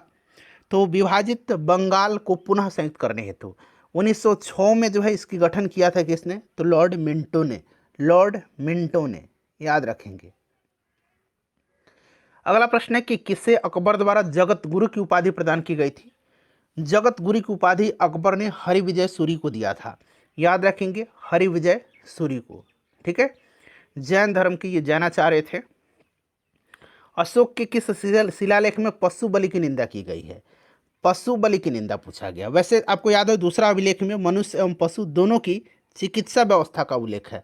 पहला जो शिलालेख है इसी में पशु बलि की निंदा की गई है। किस जेल में जवाहरलाल नेहरू ने डिस्कवरी ऑफ इंडिया पुस्तक की रचना की? डिस्कवरी ऑफ इंडिया याद रखेंगे पंडित जवाहरलाल नेहरू जी की है और यह अहमदनगर जेल है। ऑप्शन नंबर 20 का राइट आंसर होगा। मोडी लिपि का प्रयोग पहली बार किसके लेखों में किया गया था? तो फ्रेंड्स यह मराठों के लेखों में किया गया था, ठीक है ना, मराठों के। मौर्य काल में प्रणय किस प्रकार का कर था? प्रणय जो था ये इमरजेंसी टैक्स था, यानी कि आपातकालीन कर था, ठीक है ना। चलिए, ऋग्वेद की कौन सी एकमात्र शाखा है जो वर्तमान में भी उपलब्ध है? ऋग्वेद की कौन सी एकमात्र शाखा है? सबसे पुराना वेद है ऋग्वेद, ध्यान रखेंगे। और ये जो शाकल जो है ना, यह वर्तमान में भी इसकी एक शाखा है जो अभी उपलब्ध है। वैशेषिक दर्शन के प्रवर्तक पूछा गया है। चलिए, तो वैशेषिक दर्शन के कनाद हैं, ठीक है ना, कनाद याद रखेंगे, कनाद या उलुक। नेक्स्ट क्वेश्चन है कि बिहार में किस वर्ष चंपारण कृषि कानून को पारित किया गया था? वर्ष आपसे पूछ लिया गया है, तो वर्ष या 1918 है, ठीक है ना। तिनकटिया प्रथा को इसी के द्वारा समाप्त किया गया था और भी जितनी कृषि से संबंधित अव्यवस्थाएं थी उसको खत्म किया गया था चंपारण कृषि कानून के। प्रश्न है कि जैमिनीय उपनिषद किस वेद से संबंधित है? अब यहाँ पर देखिए, जैमिनीय उपनिषद और एक छांदोग्य उपनिषद है। छांदोग्य, तो ये छांदोग्य पूछा जाता है, तो याद रखेंगे ये सामवेद का है। ऑप्शन बी राइट आंसर हो जाएगा। भारतीय संगीत का जनक माना जाता है सामवेद को, ये भी आप साथ साथ ध्यान रखेंगे। चलिए, नेक्स्ट क्वेश्चन है कि गौतमी बलश्री का संबंध किस अभिलेख से है? गौतमी बलश्री का संबंध जो है यह किस अभिलेख से है? तो फ्रेंड्स ये नासिक अभिलेख से है। अच्छा, ऐहोल अभिलेख का संबंध किससे है? तो पुलकेशिन द्वितीय से है। मंदसौर अभिलेख का संबंध किससे है? तो यशोवर्मन से है। हाथी गुम्फा अभिलेख का संबंध किससे है? तो कलिंग नरेश खारवेल का है, ठीक है ना। ये सारे पॉइंट्स आप ध्यान रखिएगा। नेक्स्ट क्वेश्चन है कि R37 कब्रिस्तान का प्रमाण कहाँ से प्राप्त हुआ है? तो फ्रेंड्स यह हड़प्पा से प्राप्त हुआ है। अच्छा, हड़प्पा पूछा जाता है किस नदी के तट पर है? तो याद रखेंगे हड़प्पा जो है ये रावी नदी के तट पर है, ठीक है ना। और मोहनजोदाड़ो सिंधु नदी के तट पर है। चलिए, अगला प्रश्न करेंगे कि उत्तर वैदिक काल में हल को किस नाम से जाना जाता था? तो यहाँ पर ध्यान दीजिएगा, उत्तर वैदिक काल में हल को जो है किस नाम से जाना जाता था? तो हल को सीरा के नाम से जाना जाता था।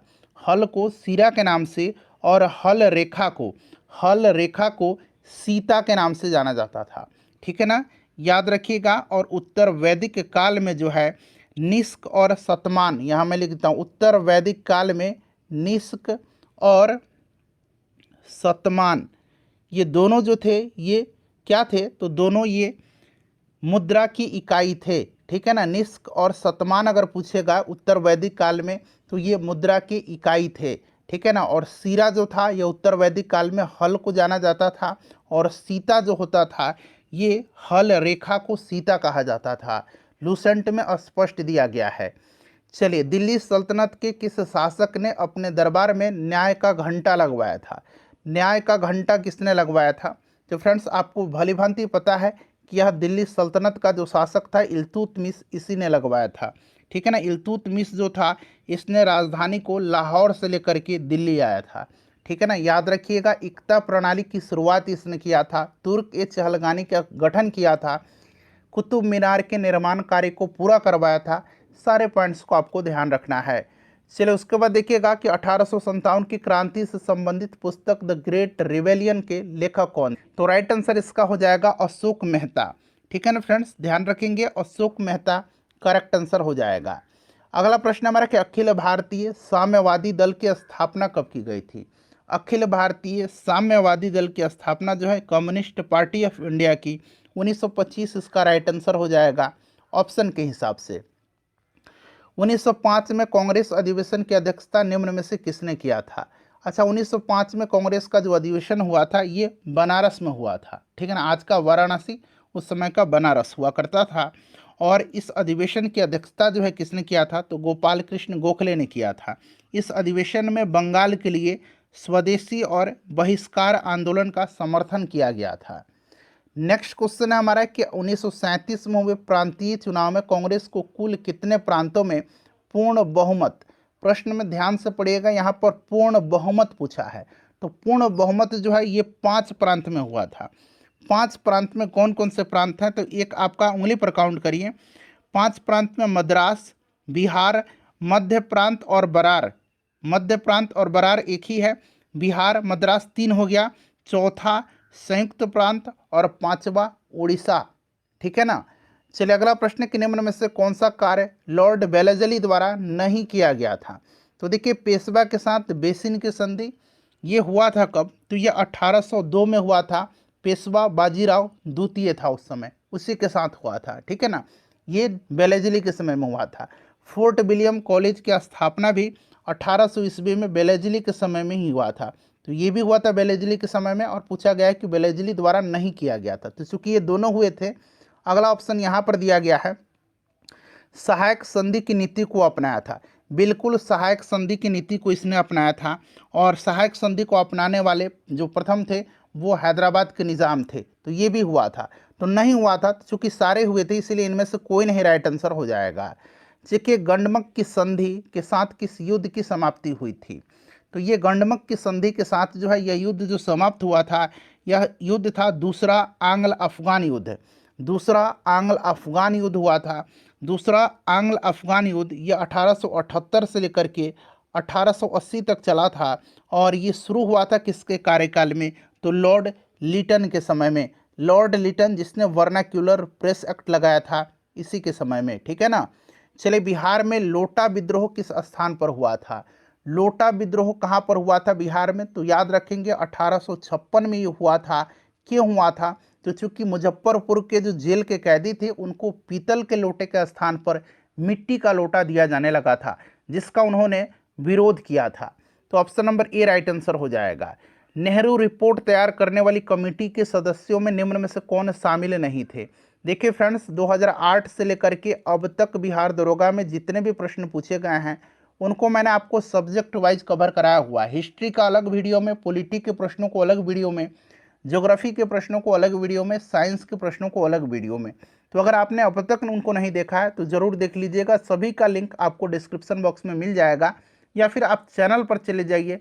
इतना भी अगर नहीं कर सकते तो सीधे यूट्यूब में सर्च कर लीजिए, सक्सेस केंद्र बिहार दरोगा घटना चक्र लिख दीजिएगा, सारे वीडियोज आपको मिल जाएंगे। देखिए, नेहरू रिपोर्ट तैयार करने वाली कमेटी के सदस्य में से कौन शामिल नहीं था? नेहरू रिपोर्ट आपको याद होगा 1928 में तैयार किया गया था।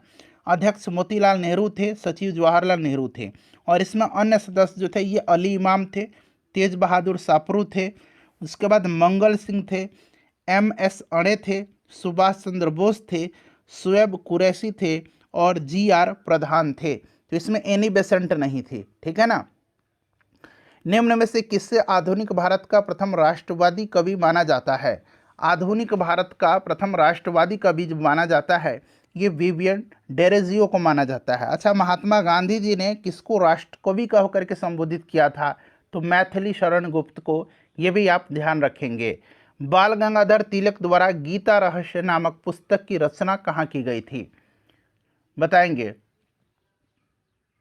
मराठा और केसरी का प्रकाशन भी इन्होंने किया था, ये भी आपको ध्यान रखना है। तो ये इन्होंने मांडले जेल से किया था, ये गीता रहस्य पुस्तक का। 1856 में आउटरम रिपोर्ट के आधार पर किस राज्य को अंग्रेजी साम्राज्य में मिला लिया गया? लॉर्ड डलहौजी ने 1856 में अवध पर कुशासन का आरोप लगा करके ब्रिटिश राज्य में मिला लिया गया था। वाजिद अली शाह जो था उस समय अवध का नवाब था। चलिए, भारतीय राष्ट्रीय कांग्रेस के 37वें अधिवेशन की अध्यक्षता किसने किया था? तो दरअसल ये गया में हुआ था 1922 में, और इसकी अध्यक्षता चित्तरंजन दास ने किया था। 1912 में जो बांकीपुर में अधिवेशन हुआ था RN माधवलकर ने किया था, और बिहार में पहला अधिवेशन 1912 बांकीपुर में हुआ था। प्रथम गोलमेज सम्मेलन में हिंदू महासभा की ओर से किसने भाग लिया था? अच्छा, पहला गोलमेज सम्मेलन 1930 में हुआ था। ठीक है, ध्यान रखिएगा। दूसरा 1931 में हुआ था जिसमें गांधी जी ने कांग्रेस की तरफ से पार्टिसिपेट किया था, और तीसरा 1932 में हुआ था। तीनों गोलमेज सम्मेलन के समय ब्रिटेन का प्रधानमंत्री रैमजे मैकडोनाल्ड था। क्लियर? चलिए, प्रथम गोलमेज सम्मेलन में हिंदू महासभा की ओर से भाग लिया था MR जयकर ने और BS मुंजे ने।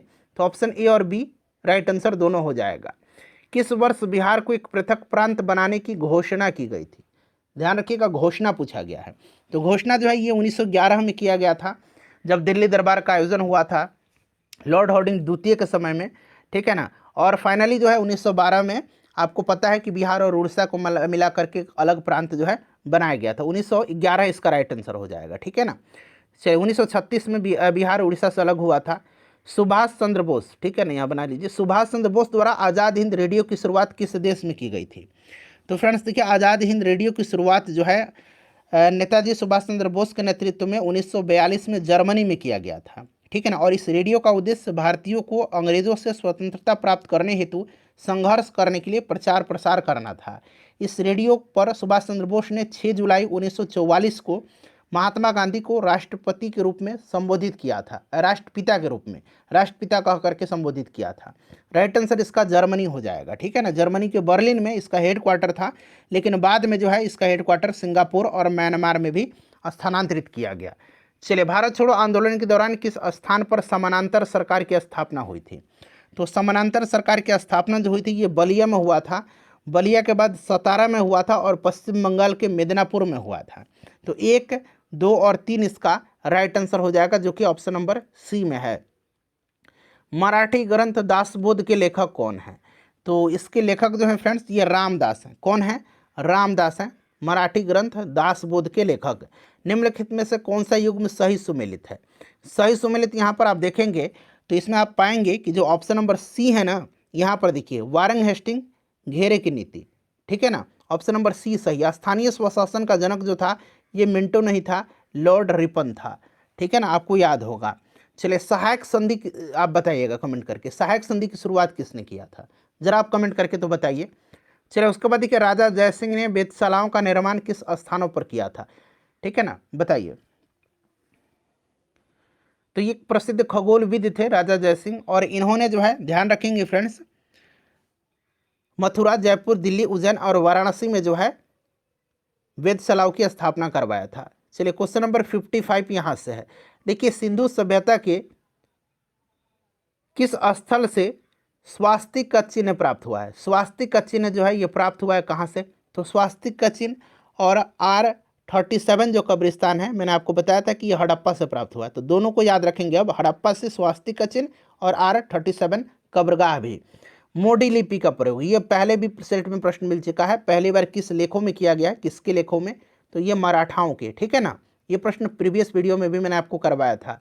ऋग्वैदिक काल की सामाजिक स्थिति के संबंध में कौन सा कथन असत्य है, यानी कि गलत है, बताइएगा। इसका राइट आंसर क्या हो जाएगा। तो यहाँ पर आप देखेंगे तो इसमें से गलत पूछा गया। तो इस काल में बाल विवाह प्रचलित थी, यही जो असत्य है। बाकी सारे के सारे बाल विवाह प्रचलित नहीं थी, चूँकि प्रचलित लिखा गया तो गलत है। इस काल में संयुक्त परिवार की प्रथा प्रचलित थी, यह समाज पितृसत्तात्मक था। चलिए, उसके बाद देखिएगा कि मगध के किस शासक ने अवंती पर अधिकार कर उसे मगध साम्राज्य में मिला लिया था। तो यह कोई और नहीं, यह शिशुनाग वंश का संस्थापक शिशुनाग था, ठीक है ना। शिशुनाग ने अपनी राजधानी को पाटलिपुत्र से हटा करके वैशाली ले गया था। इस चीज़ को आप नोट करिए, पाटलिपुत्र से वैशाली ले गया था राजधानी शिशुनाग ने, और पुनः जब कालाशोक शासक बना तो फिर से राजधानी को वैशाली से पाटलिपुत्र लेकर के आया। चलिए, उसके बाद देखिए, डेनिस ईस्ट इंडिया कंपनी ने भारत में अपनी पहली फैक्ट्री कहाँ पर स्थापित किया था। डेनिस ईस्ट इंडिया कंपनी की स्थापना जो है 1616 में हुई थी, और पहली फैक्ट्री इसने ट्रैंक्वर में लगाया था। चलिए, भगवान महावीर के प्रथम अनुयायी कौन थे, जैन धर्म के, ये कौन से तीर्थंकर थे, 24वें और आखिरी तीर्थंकर थे, ठीक है ना। जमाली जो थे इनके पहले अनुयायी थे। चलिए, इनके दामाद भी थे शायद जमाली। सातवाहन वंश के किस शासक के सिक्कों पर जहाज का चित्र बना हुआ था। अच्छा, सातवाहन वंश की स्थापना सिमुक ने किया था, ठीक है ना, ध्यान रखेंगे। राजधानी इनकी प्रतिष्ठान हुआ करती थी, और वह शासक जिसके सिक्कों पर जहाज का चित्र बना हुआ था यह यज्ञश्री सातकर्णी था, ठीक है ना। सबसे जो है प्रसिद्ध शासक गौतमी पुत्र सातकर्णी था सातवाहन वंश का। चलिए, नेक्स्ट क्वेश्चन है, माध्यमिक सूत्र की रचना किसके द्वारा की गई। माध्यमिक सूत्र की रचना जो है यह नागार्जुन के द्वारा किया गया है, और इसी पुस्तक में इन्होंने जो है सापेक्षता का सिद्धांत प्रस्तुत किया है। ये भी आप ध्यान रखेंगे, ये कनिष्क के दरबार में रहते थे। सभी पॉइंट्स को आप ध्यान रखिएगा। मौर्य प्रशासन में मुद्रा टकसाल का अध्यक्ष क्या कहलाता था। मौर्य प्रशासन में मुद्रा टकसाल का अध्यक्ष जो था यह लवणा अध्यक्ष कहलाता था। उसके बाद देखिए, पौतवा अध्यक्ष जो होता था यह माप तौल का अध्यक्ष कहलाता था। वाणिज्य व्यापार का अध्यक्ष पण्याध्यक्ष कहलाता था और खानों का अध्यक्ष अकाराध्यक्ष कहलाता था। नेक्स्ट क्वेश्चन है, किसकी अध्यक्षता में बौद्ध धर्म दो भागों में विभाजित हो गया था? तो आपको पता है जो चौथी बौद्ध संगति कनिष्क के समय में कश्मीर में हुई थी, उसके बाद हीनयान और महायान में विभाजित हुआ था। वसुमित्र इसका राइट आंसर हो जाएगा, ठीक है ना, वसुमित्र। उसके बाद देखिए, शेरशाह के शासनकाल में भू राजस्व की दर कुल उत्पादन का कितना भाग था? फ्रेंड्स मैं थोड़ा जल्दी जल्दी कवर करा रहा हूँ ताकि कम समय में आप इस सेट को लगा लें। आप लोग सपोर्ट करिएगा, ठीक है ना फ्रेंड्स। देखिए राइट आंसर इसका 1/3 हो जाएगा, 1/3 करेक्ट आंसर हो जाएगा। नेक्स्ट क्वेश्चन है, अच्छा शेरशाह सूरी का मकबरा पूछा जाता है बार बार, सासाराम, आपको निश्चित रूप से याद होगा, मुझे पूरा विश्वास है। देखिए किस सिख धर्मगुरु की मृत्यु चेचक की बीमारी से हुई थी? तो चेचक की बीमारी से हुई थी। सिखों के जो 8वें गुरु थे, गुरु हरकिशन, इन्हीं की मृत्यु हुई थी। Option number C right answer हो जाए। देखिए 57 नंबर है कि बंगाल नेशनल कॉलेज की स्थापना किसके द्वारा की गई थी? तो देखिए बंगाल नेशनल कॉलेज की स्थापना जो है ये शांति निकेतन के तर्ज पर रविन्द्रनाथ टैगोर जी के द्वारा किया गया था और इसके प्रथम प्राचार्य जो है अरविंद घोष को बनाया गया था। तो ये भी आप प्रथम प्राचार्य जो थे, प्राचार्य ये अरविंद घोष जो थे, ये भी आप ध्यान रखेंगे। देखिए बिहार में व्यक्तिगत सत्याग्रह के प्रथम सत्याग्रही कौन थे? बिहार में व्यक्तिगत सत्याग्रह के प्रथम सत्याग्रही श्री कृष्ण सिंह थे। दूसरा सत्याग्रही भी पूछा जाएगा अगर बिहार में, तो याद रखेंगे अनुग्रह नारायण सिन्हा थे, ठीक है। और पूरे देश में अगर पूछा जाता है बिहार न लगा करके जो व्यक्तिगत सत्याग्रह के प्रथम सत्याग्रही कौन थे, तो आपको याद होगा विनोबा भावे थे। दूसरे सत्याग्रही पंडित जवाहरलाल नेहरू थे और तीसरे सत्याग्रही ब्रह्मदत्त थे, ठीक है ना। ये आप जरूर याद रखिएगा, प्रश्न जो है बीपीएससी में ये पूछ लिया गया था कि तीसरे सत्याग्रही कौन थे। चलो उसके बाद देखिएगा कि स्वतंत्रता प्राप्ति के बाद किसने कांग्रेस संगठन को समाप्त करने का सुझाव दिया था? तो फ्रेंड्स यह सुझाव दिया था राष्ट्रपिता महात्मा गांधी जी ने। महात्मा गांधी राइट आंसर हो जाएगा। चलिए निम्नलिखित संस्थाओं को उनकी स्थापना के आधार पर क्रमवार सजाएं। तो यहाँ पर देखिए अगर हम इंडियन लीग की बात करें तो इंडियन लीग की स्थापना जो है 1875 में शिशिर कुमार घोष के द्वारा किया गया था। मद्रास महाजन सभा की स्थापना जो है अगर बात करें तो 1884 में किया गया था, ठीक है ना। बॉम्बे एसोसिएशन की स्थापना जो है एक बॉम्बे प्रेसिडेंसी एसोसिएशन है जिसका स्थापना 1885 में फिरोज शाह मेहता, केटी टेलंग और बदरुद्दीन तैयब जी ने किया था। लेकिन ये बॉम्बे एसोसिएशन इसका स्थापना 1852 में किया गया था जगन्नाथ शंकर सेठ के द्वारा, ठीक है ना। इंडियन एसोसिएशन की स्थापना जो है यह कब किया गया था? 1876 में सुरेंद्रनाथ बनर्जी और आनंद मोहन बोस जी के द्वारा। तो ये क्रम अब आप लोग सजा लीजिएगा। मेरे ख्याल से 1852 हो जाएगा, 3, उसके बाद 1, उसके बाद आपका 4 और 2 हो जाएगा, 3 1 4 2, 3 1 4 2 ऑप्शन नंबर बी में। चले नील विद्रोह के संदर्भ में निम्नलिखित कथनों पर विचार करें। चले यहाँ पर राइट आंसर आपको बताना है, राइट आंसर बताइएगा इसका क्या हो जाएगा। तो देखिए पहला स्टेटमेंट, यह विद्रोह 1861-62 में बंगाल क्षेत्र में हुआ था, गलत है। आंदोलन की शुरुआत दिगंबर विश्वास और विष्णु विश्वास नामक 2 व्यक्ति ने किया था, सही है। तीसरा भी सही है। तो इसमें राइट आंसर 2 और 3 हो जाएगा। ऑप्शन नंबर कौन सा सही है? तो 2 और 3 है। निम्नलिखित में से किसका विरोध स्वामी दयानंद सरस्वती द्वारा नहीं किया गया था? बताइए। आर्य समाज की स्थापना 1875 में इन्होंने किया था, वेदों की ओर लौटो का नारा दिया था। सत्यार्थ प्रकाश जो है, सत्यार्थ प्रकाश इनकी प्रसिद्ध पुस्तक है, ध्यान रखिएगा, ठीक है ना। चलिए राइट आंसर क्या हो जाएगा इसका? तो कर्म का सिद्धांत राइट आंसर हो जाएगा इसका। चलिए खान अब्दुल गफ्फार खान, इनको सीमांत गांधी कहा जाता है, इनके द्वारा संचालित लाल कुर्ती आंदोलन किस राष्ट्रीय आंदोलन के दौरान चलाया गया था? बताइए। तो फ्रेंड्स यह चलाया गया था सविनय अवज्ञा आंदोलन के दौरान, ठीक है ना। Option number A right answer हो जाएगा। फ्रंटियर गांधी के नाम से इनको जाना जाता है। निम्नलिखित में से कौन सा कार्य 1931 के भारतीय राष्ट्रीय कांग्रेस के कराची अधिवेशन में हुआ था?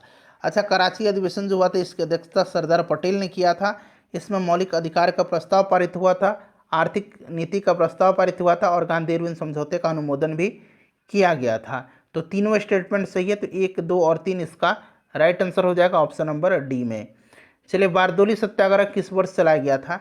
तो बारदोली सत्याग्रह 1928 में गुजरात के किसानों का लगान वृद्धि के विरोध में सरदार पटेल के नेतृत्व में चलाया गया था। कि निम्न में से किस आंदोलन से पूर्व गांधी जी ने कहा था कि मैंने रोटी मांगी थी बदले में मुझे पत्थर मिला। फ्रेंड्स आपको याद होगा, अगर आपने डिटेल में पढ़ा होगा, देखिए मार्च 1930 को बापू ने वायसराय को एक ऐतिहासिक पत्र लिखा था, और जिसमें उन्होंने नमक कानून वापस न लेने पर सविनय अवज्ञा आंदोलन चलाने की बात कही थी। और उनके विचार में यह पूरी तरह से गरीबों के शोषण के लिए बनाया गया कानून था, ठीक है ना। और इस पर जो है वायसराय ने रूखापन दिखाया था, इनकी बात नहीं मानी थी। और इसी रूखेपन के बारे में बात करते हुए बापू ने कहा था कि उन्होंने झुक कर के रोटी मांगी थी, जिसके बदले में उन्हें पत्थर मिला। राइट आंसर इसका क्या हो जाएगा, तो सविनय अवज्ञा आंदोलन हो जाएगा। दांडी मार्च के समय गांधी जी ने कहा था। चलिए नेक्स्ट क्वेश्चन हमारा, कि निम्नलिखित में से कौन सा युग्म सही सुमेलित नहीं है। चलिए बताइए। राइट आंसर इसका देखिए, देव समाज की स्थापना शिव नारायण अग्निहोत्री सही है। धर्म सभा की स्थापना जो है, धर्म सभा की स्थापना बिल्कुल सही दिया गया है, राधा कांत देव। सेवा सदन की स्थापना हृदयनाथ कुंदरू नहीं होगा। देखिए सेवा सदन की स्थापना जो है यह बहराम जी मालाबारी ने किया था, ठीक है ना, बहराम जी मालाबारी ने किया था, तो ये गलत है। वेद समाज की स्थापना जो है केशव चंद्र सेन और के श्रीधरलू नायडू ने किया था। तो यहाँ पर देखिए के श्रीधरलू नायडू दिया गया, तो ये भी सही है। पूछा गया सुमेलित नहीं है, तो ऑप्शन सी हो जाएगा कि सेवा सदन की स्थापना हृदयनाथ कुंजरू ने नहीं किया था, बहराम जी मालाबारी ने किया था। चलिए अगला प्रश्न है कि तराइन के प्रथम युद्ध में पृथ्वीराज चौहान का सेनापति कौन था। देखिए तराइन का प्रथम युद्ध जो है यह 1191 में हुआ था, किसके बीच, तो पृथ्वीराज चौहान और मोहम्मद गोरी के बीच। इसमें जीता था कौन प्रथम युद्ध में तराइन के, तो पृथ्वीराज चौहान जीते थे। और दूसरा युद्ध हुआ था तराइन का 1192 में, इन्हीं दोनों के मध्य हुआ था, और इसमें जो है मोहम्मद गोरी की जीत हुई थी, ठीक है ना। तराइन के प्रथम युद्ध में पृथ्वीराज चौहान का सेनापति जो था यह कौन था, तो अस्कंद था, ठीक है ना। ऑप्शन बी इसका बिल्कुल करेक्ट आंसर हो जाएगा। चलिए नेक्स्ट क्वेश्चन करेंगे, किस मुगल शासक के समय में सतनामी विद्रोह हुआ था। सतनामी विद्रोह जो हुआ था यह 1672 में औरंगजेब के समय में। औरंगजेब इसका राइट आंसर हो जाएगा, ऑप्शन ए करेक्ट आंसर हो जाएगा, ठीक है ना। जिंदा पीर के नाम से औरंगजेब को जाना जाता है, जिंदा पीर के नाम से, ठीक है ना, ध्यान रखेंगे। चलिए आलमगीर के भी नाम से इसको जाना जाता है। दिल्ली सल्तनत के किस शासक ने सीरी को अपनी राजधानी बनाई थी। अच्छा, सीरी के किले का निर्माण आपको याद होगा कि अलाउद्दीन खिलजी ने किया था, और अलाउद्दीन खिलजी ने जो है सीरी को अपनी राजधानी बनाई थी। सीरी की नींव जो है 1303 में रखी गई थी, ठीक है ना। अलाउद्दीन खिलजी इसका राइट आंसर हो जाएगा। चलिए किस स्थान से नौपाषाण युग गर्त निवासों के अवशेष मिले हैं। राइट आंसर इसका क्या होगा, बताएंगे इसका करेक्ट आंसर क्या होगा। तो देखिए फ्रेंड्स इसका जो राइट आंसर हो जाएगा ये आपका बुर्ज होम हो जाएगा, ऑप्शन नंबर सी। बुर्ज होम से नौपाषाण युग गर्त निवासों के अवशेष जो है ये प्राप्त हुए हैं। अगला प्रश्न है कि किसे सांप्रदायिक पंचायत के तहत पृथक निर्वाचन क्षेत्र के अंतर्गत नहीं रखा गया था। देखिए नहीं रखा गया था। अब यहाँ पर आप ध्यान से जरा सुनिएगा। 16 अगस्त 1932 को 16 अगस्त 1932 को ब्रिटेन के प्रधानमंत्री रैमजे मैकडोनाल्ड के द्वारा सांप्रदायिक पंचायत की घोषणा की गई थी, ठीक है ना, जिसमें अल्पसंख्यकों और दलित वर्गों के लिए अलग निर्वाचन मंडल और आरक्षित सीटों को शामिल किया गया था। इस प्रकार इस पंचायत द्वारा मुस्लिमों, यूरोपीय, सिख, भारतीय ईसाइयों, एंग्लो इंडियन, दलित वर्गों और यहाँ तक कि बॉम्बे में कुछ सीटों पर मराठाओं के लिए अलग निर्वाचन मंडल भी प्रदान किया गया था। तो इसमें जो है फ्रेंड्स इसका राइट आंसर क्या होगा, तो राइट आंसर इसका जैन हो जाएगा। जैन को जो है इसके अंतर्गत निर्वाचन क्षेत्र में नहीं रखा गया था। देखिए अंग्रेजों द्वारा पेशवा प्रथा किसके शासनकाल में समाप्त की गई थी। तो देखिए पेशवा का जो पद है ये आपको याद होगा फ्रेंड्स, जो तीसरा आंग्ल मराठा युद्ध था जो 1817 से लेकर के 1819 तक चला था, तीसरा आंग्ल मराठा युद्ध। इस युद्ध के बाद जो है मराठा शक्ति और पेशवा का जो वंशानुगत पद था उसको समाप्त कर दिया गया था, ठीक है ना। यह कौन था, तो बाजीराव द्वितीय इसका राइट आंसर हो जाएगा। बाजीराव द्वितीय जो था यह सहायक संधि को स्वीकार करने वाला प्रथम मराठा सरदार था, ये भी आप ध्यान रखेंगे। नेक्स्ट क्वेश्चन है किस आंदोलन के कारण भारतीय राष्ट्रीय कांग्रेस का विभाजन हुआ था। तो यह आंदोलन जो है यह कौन सा आंदोलन है, तो यह स्वदेशी आंदोलन है, ठीक है ना। बंगाल स्वदेशी आंदोलन बंगाल विभाजन के विरुद्ध में हुआ था, और इसी को जो नेतृत्व था, चलाने का तरीका था, उसको लेकर के यह मतभेद हुआ था। और सूरत जो अधिवेशन हुआ था 1907 में, इसी में जो है कांग्रेस दो दल में बट गई, गर्म दल और नरम दल में। अगला प्रश्न कर लेंगे फ्रेंड्स। क्वेश्चन नंबर हमारा 10 है कि बिहार प्रादेशिक सम्मेलन का पहला अधिवेशन कहाँ हुआ था। बिहार प्रादेशिक सम्मेलन का, देखिए फ्रेंड्स, 2008 से लेकर के अब तक जितने भी बिहार दरोगा में प्रश्न पूछे गए हैं उनको हमने सब्जेक्ट वाइज आपको कवर कराया हुआ है। हिस्ट्री का अलग, पॉलिटी का अलग, ज्योग्राफी का अलग, साइंस के प्रश्नों को अलग वीडियो में। तो अगर आपने अब तक नहीं देखा है तो ज़रूर देख लीजिएगा। क्विक रिवीजन आपका हो जाएगा, कम समय में बेहतरीन तरीके से आप सब्जेक्ट वाइज प्रीवियस ईयर के सभी प्रश्नों को देख लेंगे। चलिए, ये पटना में हुआ था। कहाँ पर? ऑप्शन नंबर सी इसका राइट आंसर हो जाएगा। पटना में 1908 में हुआ था बिहार प्रादेशिक सम्मेलन का पहला अधिवेशन।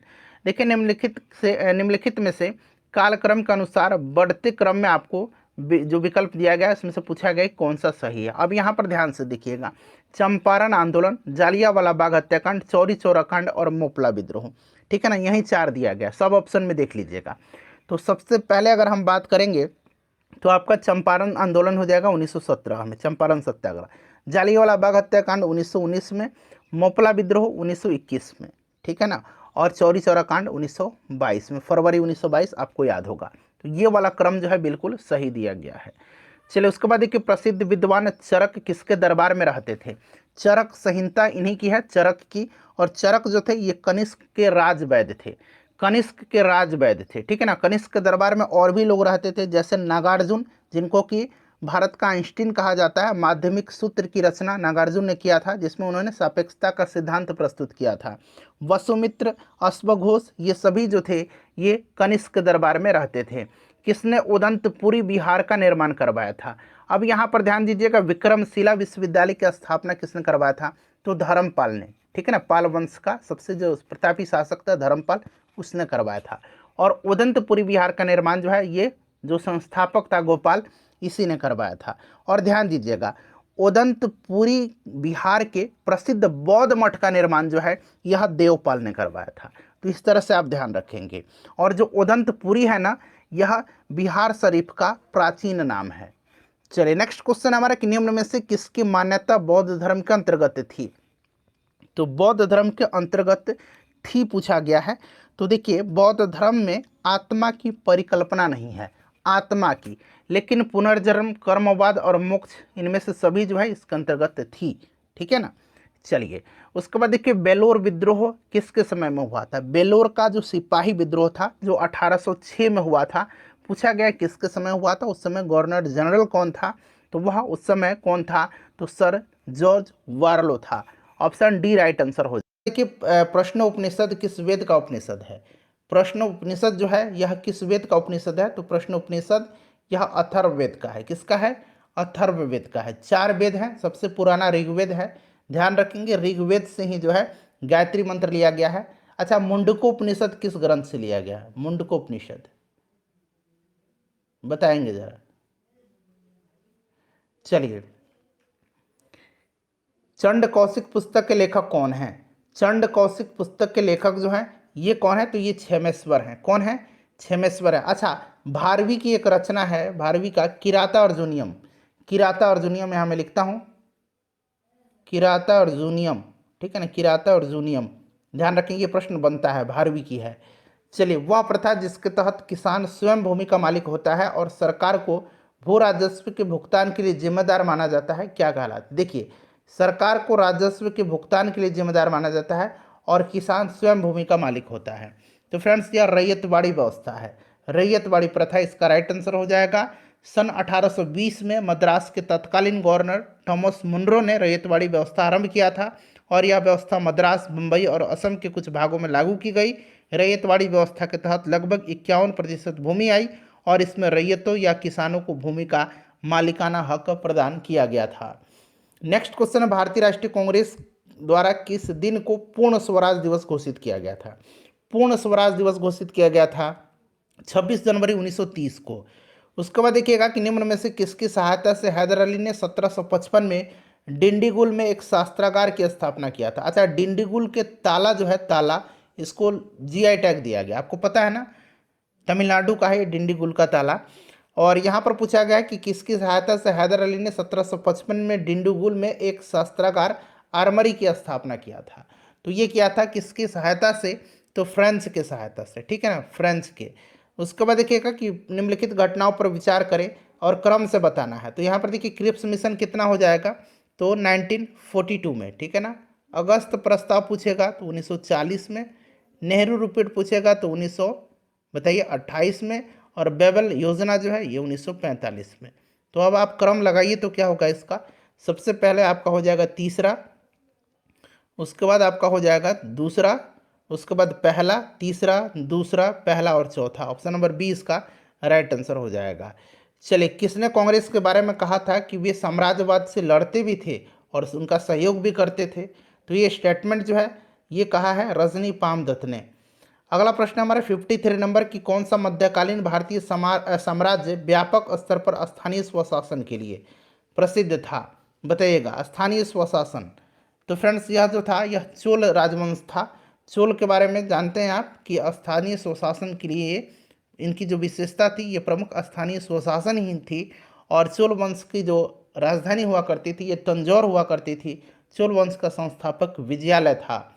अगला प्रश्न कि पित्रादुरा संबंधित है, तो पित्रादुरा जो है यह संबंधित है तो दीवारों में अर्ध कीमती, ठीक है ना, अर्ध कीमती पत्थर जड़ करके फूलों की नक्काशी से, ठीक है ना।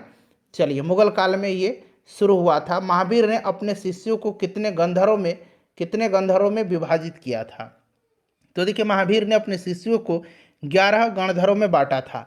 11 राइट आंसर हो जाएगा। और एक प्रश्न और बनता है, आर्य सुधर्मा, यहां मैं लिखता हूं आर्य सुधर्मा अकेला ऐसा गणधर्व था, ठीक है ना, जो महावीर की मृत्यु के बाद भी जीवित रहा। चलिए, नेक्स्ट क्वेश्चन है, महाजनपद और उनकी राजधानी में कौन सा सही सुमेलित नहीं है। देखिए नहीं पूछा गया है। अस्मक की राजधानी पोतली, मत्स्य की विराटनगर, मल्ल की कुशावती, चेदी का उज्जैन नहीं होगा। चेदी का जो राजधानी हुआ करता था ये माहिष्मती होता था, शक्तिमती होता था, शक्तिमती, ठीक है ना, शक्तिमती। तो ऑप्शन डी जो है सुमेलित नहीं है। उसके बाद देखिएगा कि निम्न में से किसने हजार खंबा महल का, सीरी का किला, हजार खंबा महल, सीरी की राजधानी बनाया था किसने, तो अलाउद्दीन खिलजी ने। ऑप्शन बी राइट आंसर होगा। बाकी सब आपको जानते हैं, घोड़ा दागने की प्रथा, उसके बाद सैनिकों की हुलिया लिखने, बाजार नियंत्रण प्रणाली, ये सब अलाउद्दीन खिलजी ने जो है लागू किया था। निम्नलिखित युद्ध में कौन सा सही सुमेलित नहीं है, तो यहाँ पर आप देखेंगे नहीं पूछा गया है। तो चूंकि ये सारे के सारे युद्ध जो हैं सही सुमेलित हैं, बिल्कुल इसी वर्ष में ये हुए थे। धर्मत का युद्ध, सामूगढ़ का युद्ध और देवराई घाटी का युद्ध। यह औरंगजेब और दारा सिकोह के मध्य युद्ध था, जो कि एक उत्तराधिकार का युद्ध था, ठीक है ना, कि शासक कौन बनेगा। और इसमें दारा सिकोह की मृत्यु भी हुई थी, आपको पता है। शाहजहां का पुत्र था दारा सिकोह और औरंगजेब भी। और शाहजहां के पुत्रों में जो दारा सिकोह था वो सबसे योग्य था, विद्वान भी था साथ साथ। तो इनमें से कोई नहीं राइट आंसर होगा। एज ऑफ कंसेंट एक्ट किस गवर्नर जनरल के शासनकाल में पारित हुआ था। एज ऑफ कंसेंट एक्ट, तो ये लैंसडाउन के समय में पारित हुआ था, एज ऑफ कंसेंट एक्ट। उसके बाद देखिए मुस्लिम लीग के द्वारा पाकिस्तान की मांग कब की गई थी। मुस्लिम लीग के द्वारा जो है पाकिस्तान की मांग कब की गई थी, तो याद रखेंगे फ्रेंड्स, ये मांग किया गया था कब, तो ये किया गया था, याद रखेंगे 23 मार्च 1940 को, ठीक है ना, 23 मार्च 1940 को। और पाकिस्तान का नाम सबसे पहले रहमत अली ने रखा था। मुस्लिम लीग ने 16 अगस्त 1946 को 16 अगस्त 1946 को प्रत्यक्ष कार्रवाई दिवस मनाया था, ठीक है। ये भी प्रश्न बनता नंबर है कि भारतीय पुरातत्व सर्वेक्षण विभाग की स्थापना किसके समय में हुआ था। तो देखिए फ्रेंड्स 1904 में आपको याद होगा भारतीय विश्वविद्यालय अधिनियम पास किया गया था। किसके समय में, कर्जन के समय में, ये पॉइंट याद रखेंगे। और भारतीय पुरातत्व सर्वेक्षण विभाग की स्थापना इसी के समय में हुआ था, कर्जन के समय में। बंगाल विभाजन में हुआ था। निम्नलिखित वर्गों में से किसने 1857 के विद्रोह में भाग नहीं लिया था, तो आपको याद होगा जमींदार और साहूकार, ए और बी दोनों राइट आंसर हो जाएगा। बिहार में इसका नेतृत्व करता वीर कुंवर सिंह थे, ठीक है ना। पटना में 1857 क्रांति का नेतृत्व पीर अली खान ने किया था, ये भी याद रखिएगा। पटना अगर दे करके पूछते, और पीर अली ध्यान रखेंगे। उसके बाद देखिए निम्न में से किसने 1826 में जूरी अधिनियम का विरोध किया था। देखिए जूरी अधिनियम जो था ना ये 1826 में पारित हुआ था। और राजा राम मोहन राय ने इसके खिलाफ याचिकाएं भेजी थी, जिन पर हिंदुओं और मुसलमानों ने हस्ताक्षर किया था। दरअसल यह विधेयक क्या था कि प्रत्येक हिंदू या मुसलमान, दोनों की मैं बात कर रहा हूँ, हिंदू या मुसलमान, उनके लिए जो जो आपका जज होगा ना, जो जज होगा वह ईसाई होगा, ठीक है ना। वह या तो यूरोपीय हो या फिर भारतीय हो, ईसाई होगा वो जज। कोई भी मामला जाता है जिसकी अगर जजमेंट देना है तो वह जज जो होगा वह ईसाई होगा, चाहे वो भारतीय हो या फिर अंग्रेज हो, जो भी हो। लेकिन इसके बदले में उल्टा क्या था कि कोई भी अगर ईसाई है उसको गैर ईसाई न्यायविद द्वारा परीक्षण में छूट दी गई थी, ठीक है ना। चलिए, उसके बाद देखिए हिंदुस्तान रिपब्लिकन एसोसिएशन की स्थापना किस वर्ष किया गया था, तो ये 1924 में, ठीक है। हिंदुस्तान रिपब्लिकन एसोसिएशन, अच्छा हिंदुस्तान सोशलिस्ट रिपब्लिकन एसोसिएशन, इसकी स्थापना कब किया गया था, ये आप मुझे कमेंट करके बताइए। हिंदुस्तान सोशलिस्ट रिपब्लिकन एसोसिएशन का स्थापना कब किया गया था। चलिए यहाँ पर ऑप्शन में आप जोड़ लीजिए 928, ऑप्शन डी बना लीजिए और इसका आंसर कमेंट करके बताइए, ठीक है। हिंदुस्तान रिपब्लिकन का तो 1924 हो गया, हिंदुस्तान सोशलिस्ट रिपब्लिकन एसोसिएशन का। स्वदेशी आंदोलन के प्रारंभ का तत्कालिक कारण क्या था, तो देखिए स्वदेशी आंदोलन जो है कलकत्ता के टाउन हॉल में इसको चलाने का निर्णय लिया गया था। कब, डेट भी पूछा जाता है, 7 अगस्त 1905 को घोषणा की गई थी, 7 अगस्त 1905 को, ये डेट बड़ा महत्वपूर्ण है। इनमें से सभी, एक मिनट रुक जाइए, लॉर्ड कर्जन द्वारा बंगाल विभाजन की घोषणा, ठीक है ना, इसी के बदले में। गांधी जी द्वारा सेवा धर्म कहाँ अपनाया गया था, तो सेवा धर्म गांधी जी के द्वारा दक्षिण अफ्रीका में। शैक्षणिक नीति में, या नीति बना लीजिएगा, नीति नहीं, नीति में फिल्ट्रेशन थ्योरी के प्रतिपादक कौन थे, बताइए। तो लॉर्ड मैकाले, ठीक है ना, मैकाले राइट आंसर हो जाएगा। उसके बाद देखिए किसने आदि बराह की उपाधि धारण किया था, आदि बराह की उपाधि जो है यह गुर्जर प्रतिहार वंश का सबसे प्रतापी शासक जो था मिहिर भोज, इसी ने जो है यह उपाधि धारण किया था। क्यों किया था, तो चूंकि यह भगवान विष्णु का उपासक था और भगवान विष्णु के सम्मान में इसने आदि बराह की उपाधि धारण किया था। किस वंश का था, तो गुर्जर प्रतिहार वंश का। अच्छा, गुर्जर प्रतिहार वंश का संस्थापक नागभट्ट प्रथम था, यह भी ध्यान रखिएगा। सौंदरानंद पुस्तक के लेखक कौन है, तो इसको लिखा है किसने, तो अश्वघोष ने। अश्वघोष ने बौद्धों का रामायण भी लिखा है, उसका नाम क्या है, तो याद रखेंगे बौद्धों का रामायण कहा जाता है किसको, तो याद रखिएगा फ्रेंड्स, यह बुद्ध चरित को कहा जाता है और बुद्ध चरित अश्वघोष ने ही लिखा है। तंजौर स्थित बृहदेश्वर मंदिर का निर्माण किसके समय में हुआ था, अच्छा ये बृहदेश्वर मंदिर जो है ना, इसको राज राजेश्वर मंदिर भी कहा जाता है, राज राजेश्वर मंदिर भी इसको कहा जाता है। और इसका निर्माण जो है चोल वंश के शासक किसने, राजराज प्रथम ने करवाया था। नेक्स्ट क्वेश्चन है हमारा कि मीमांसा के प्रणेता कौन थे, मीमांसा के प्रणेता कौन थे, तो फ्रेंड्स ये जैमिनी थे। अच्छा, कनाद जो थे ये वैशेषिक दर्शन के प्रवर्तक थे। नेक्स्ट क्वेश्चन है किस स्थान से एक ही कब्र से 3 मानव कंकाल प्राप्त हुए हैं, 3 मानव कंकाल प्राप्त हैं, ये दमदमा से। कहाँ से, दमदमा से। फ्रेंड्स अपना अपना स्कोर जरूर बताइएगा। देखिए वर्ण व्यवस्था से संबंधित पुरुष सूक्त मूलतः पाया जाता है। अच्छा, पुरुष सूक्त जो है इसका उल्लेख जो है यह ऋग्वेद के 10वें मंडल में किया गया, किस मंडल में, 10वें मंडल में। और इसमें कहा गया है कि जो ब्रह्मा है वो उनके मुख से ब्राह्मणों की उत्पत्ति हुई है, भुजाओं से क्षत्रिय की, जांघों से वैश्यों की और पैरों से शूद्र की। याद रखेंगे ऋग्वेद होगा। उसके बाद देखिए किस राज्य का संबंध भगवान बुद्ध के जीवन से था, तो चूंकि यहाँ पर मगध और कौशल दोनों होगा, ठीक है ना, कौशल। चलिए, पूर्व गुप्त काल में शीशे के सिक्के की एक बड़ी मात्रा किसके द्वारा जारी की गई थी, तो जो शीशे के सिक्के थे ना ये जारी किया गया था सातवाहनों के द्वारा, किसके द्वारा, सातवाहनों के द्वारा, ठीक है ना, ध्यान रखेंगे। प्रश्न के निम्नलिखित में राज्य के सप्तांग सिद्धांत के अनुसार राज्य का 7वां अंग कौन सा है। देखिए फ्रेंड्स, अगर आप आंसर पहले से जानते हैं तो आंसर कमेंट में देकर के जरूर बताइएगा। साथ ही साथ जो भी मैं एक्सप्लेन करूंगा उसको ध्यानपूर्वक जरूर सुनेंगे। इससे क्या होगा कि एक प्रश्न के साथ साथ आपके 2 से 3 प्रश्न जो है कवर होते चलेंगे। अब यहाँ पर ध्यान दीजिएगा, राज्य के सप्तांग सिद्धांत ये दिया था किसने, तो ये कौटिल्य ने दिया था, ठीक है ना। और ये जो सप्तांग सिद्धांत था उसमें सबसे पहले राजा यानी कि स्वामी, दूसरा अमात्य या मंत्री, तीसरा जनपद, चौथा दुर्ग, पांचवा कोष, छठा दंड या सेना और सातवां मित्र। तो यहाँ पर देखेंगे तो मित्र दिया गया है 7वां, यानी कि 7वां अंग मित्र हो जाएगा, option number A right answer हो जाएगा। चलिए नेक्स्ट क्वेश्चन करेंगे कि किसने सहिष्णुता, उदारता और करुणा के आधार पर राजधर्म की स्थापना किया था। फ्रेंड्स, मुझे पूरी उम्मीद है कि आपने जो दीपावली का पर्व है बेहतरीन तरीके से मनाया है, काफ़ी हर्ष उल्लास के साथ मनाया है। अब लोक आस्था का महापर्व छठ आ रहा है, तो थोड़ा सा 2-4 दिन जो है थोड़ा इस पर्व की त्यौहार की जो तैयारी है उसमें थोड़ा व्यस्त होने के कारण आपको वीडियो कंटिन्यू ना मिले, इसके लिए मैं क्षमा प्रार्थी हूं। लेकिन जैसे ही हमारा यह महाआस्था का पर्व छठ कंप्लीट हो जाता है, आपको लगातार रोज़ कम से कम 2 वीडियो बिहार दरोगा के लिए ज़रूर ही उपलब्ध कराए जाएंगे। तो यहाँ पर देखिएगा, किसने सहिष्णुता, उदारता और करुणा के आधार पर राजधर्म की स्थापना किया था।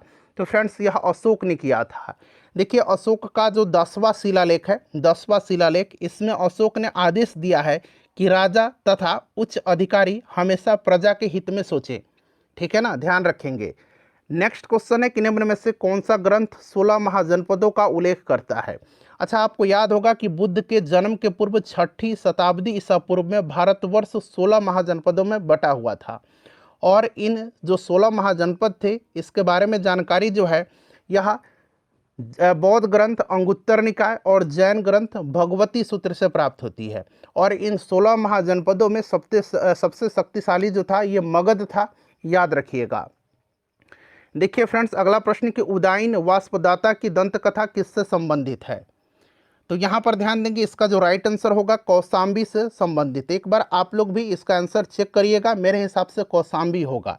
ठीक है ना। अच्छा, ये उदाईन वस्वदत्ता की दंत कथा में वत्सराज उदाईन और उज्जैन की राजकुमारी वस्वदत्ता के प्रणय कथा का जो है वर्णन किया गया है, जिसका संबंध कौशाम्बी से। अच्छा, स्वप्न वाष्पदाता ये जो है भास की नाट्य कृति है, इससे भी आप ध्यान रखेंगे। स्वप्न वाष्पदाता भास की, किसकी, भास की यह नाट्य कृति है, ध्यान रखेंगे। अगला प्रश्न है कि मंगोल आक्रमणकारी चंगेज खां भारत की उत्तर पश्चिम सीमा पर निम्न में से किसके समय आया था। तो फ्रेंड्स, यह जो आया था यह इल्तुतमिश के समय आया था। इल्तुतमिश राइट आंसर हो जाएगा। अच्छा, इल्तुतमिश ने लाहौर से राजधानी को दिल्ली लेकर के आया था, ध्यान रखेंगे। गुलाम वंश का यह शासक था। क्लियर। चलिए, गृह कर लगाने वाला दिल्ली का प्रथम सुल्तान कौन था।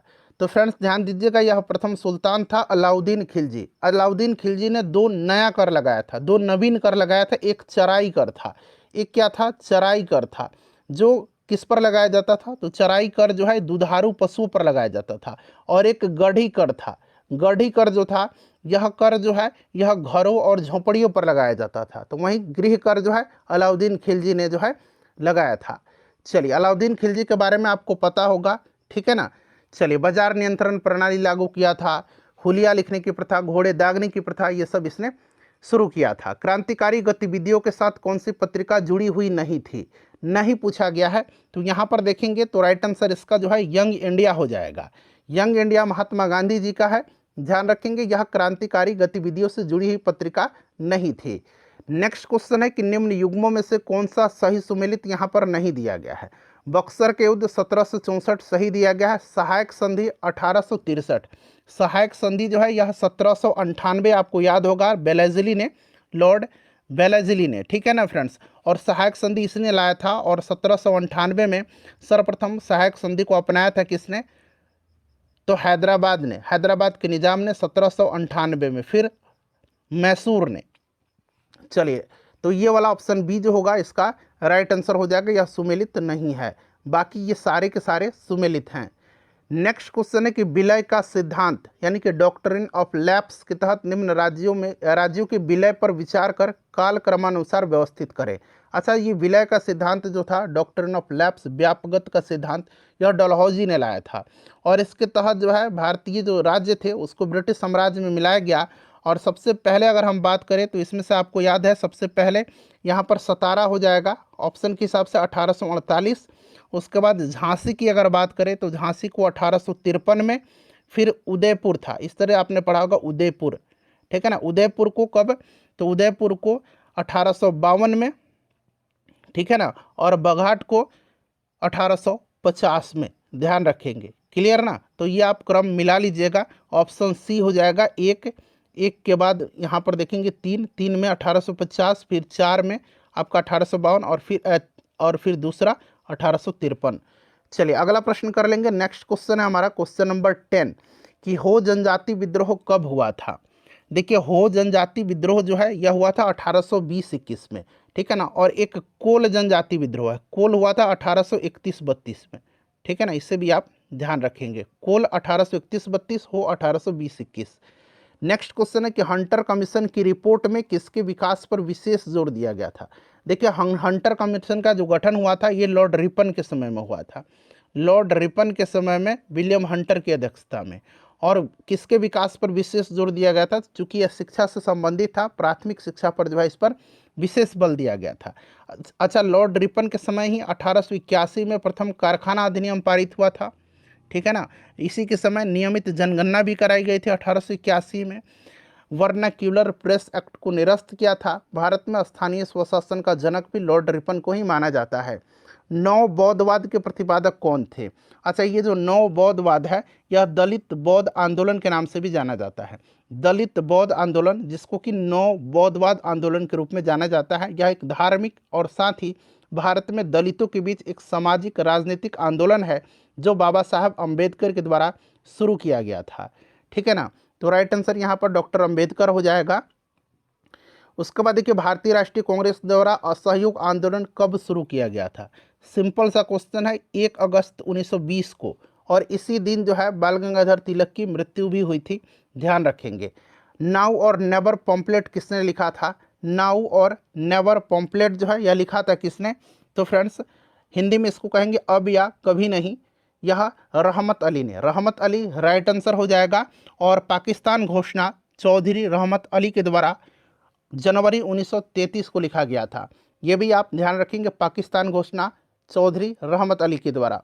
नेक्स्ट क्वेश्चन है कि निम्नलिखित घटनाओं को कालक्रम के अनुसार व्यवस्थित करिए। तो लखनऊ समझौता 1916 हो जाएगा, चंपारण सत्याग्रह 1917, खिलाफत आंदोलन 1919, ठीक है ना। और जालियांवाला बाग भी 1919, ठीक है ना।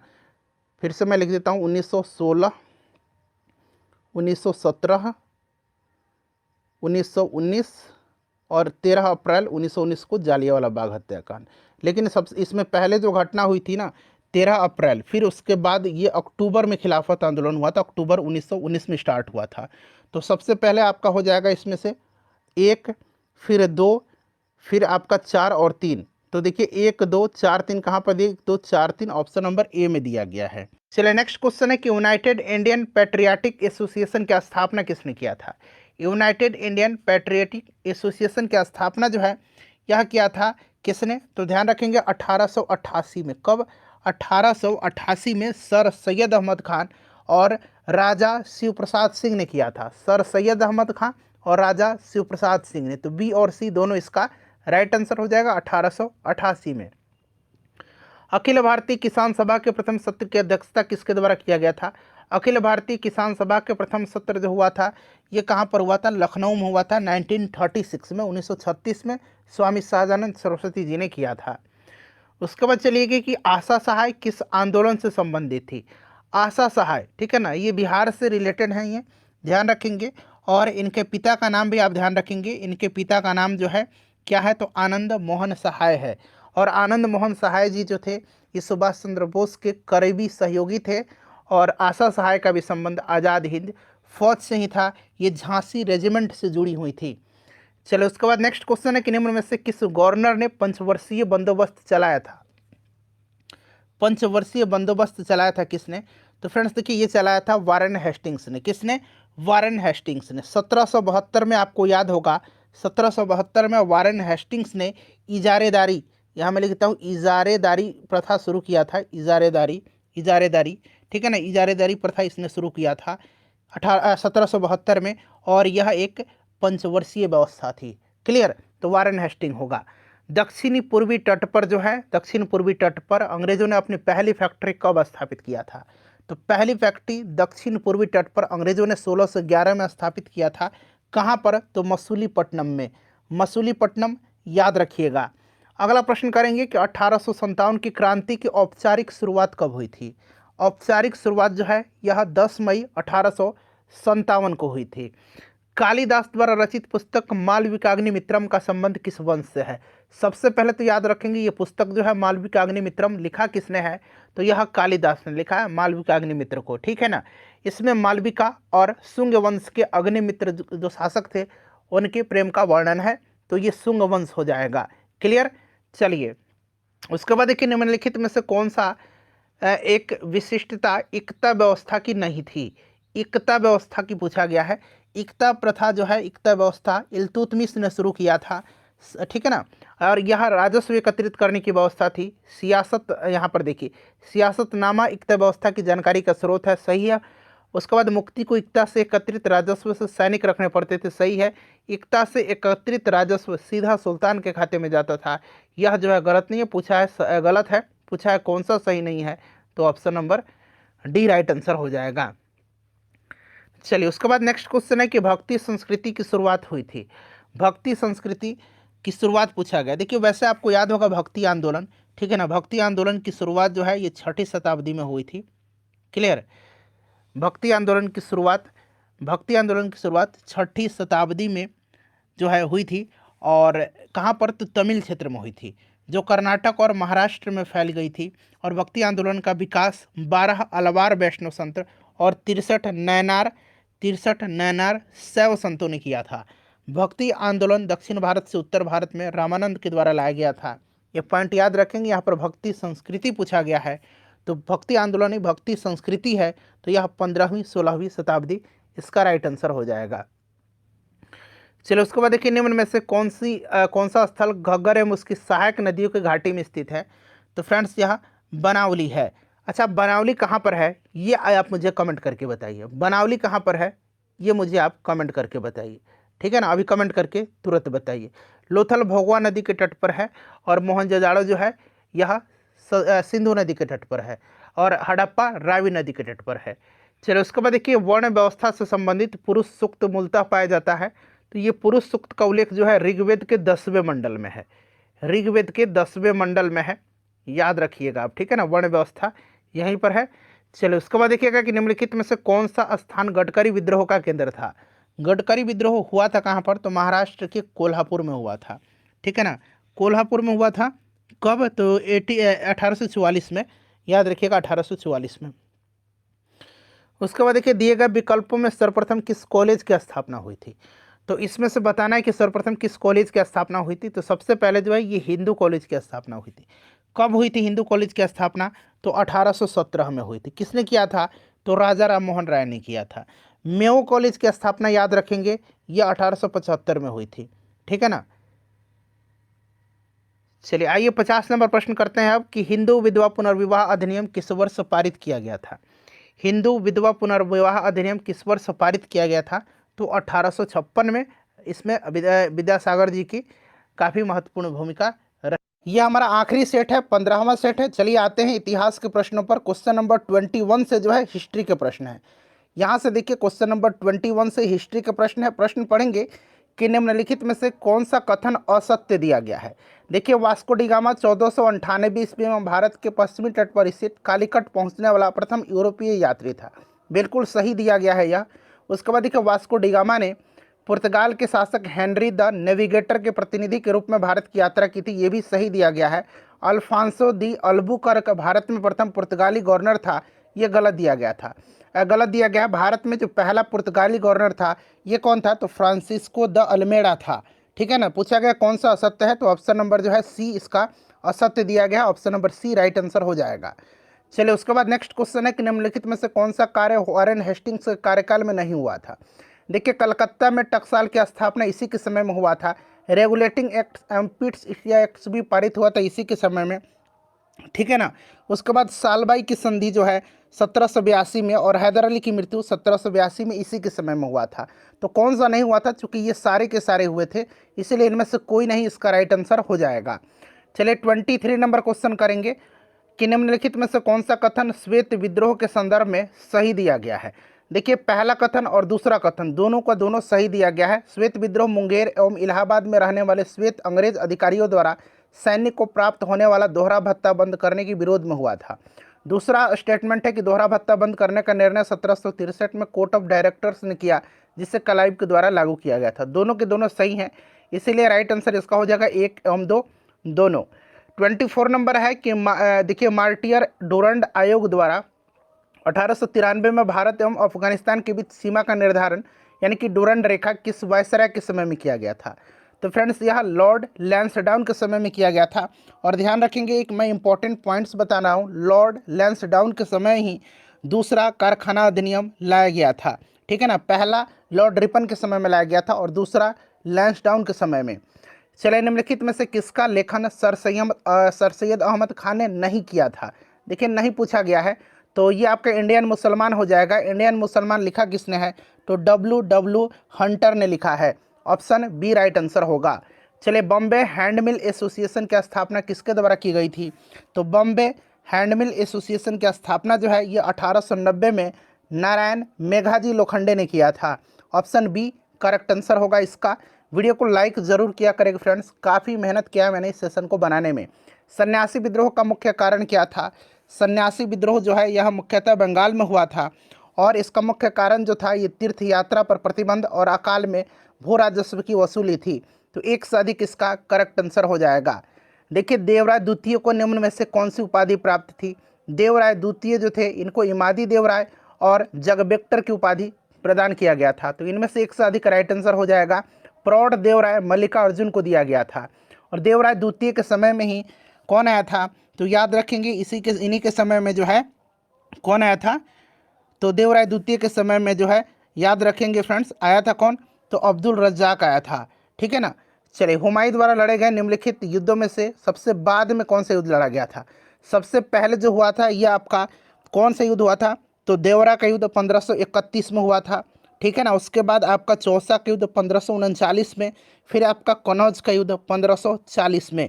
ठीक है। और फिर आखिरी में जो हुमायूं के द्वारा लड़ा गया था ये सरहिंद का युद्ध था 1555 में, सरहिंद का युद्ध। इसे भी ध्यान रखेंगे। ऑप्शन बी प्रश्न के हिसाब से राइट आंसर होगा।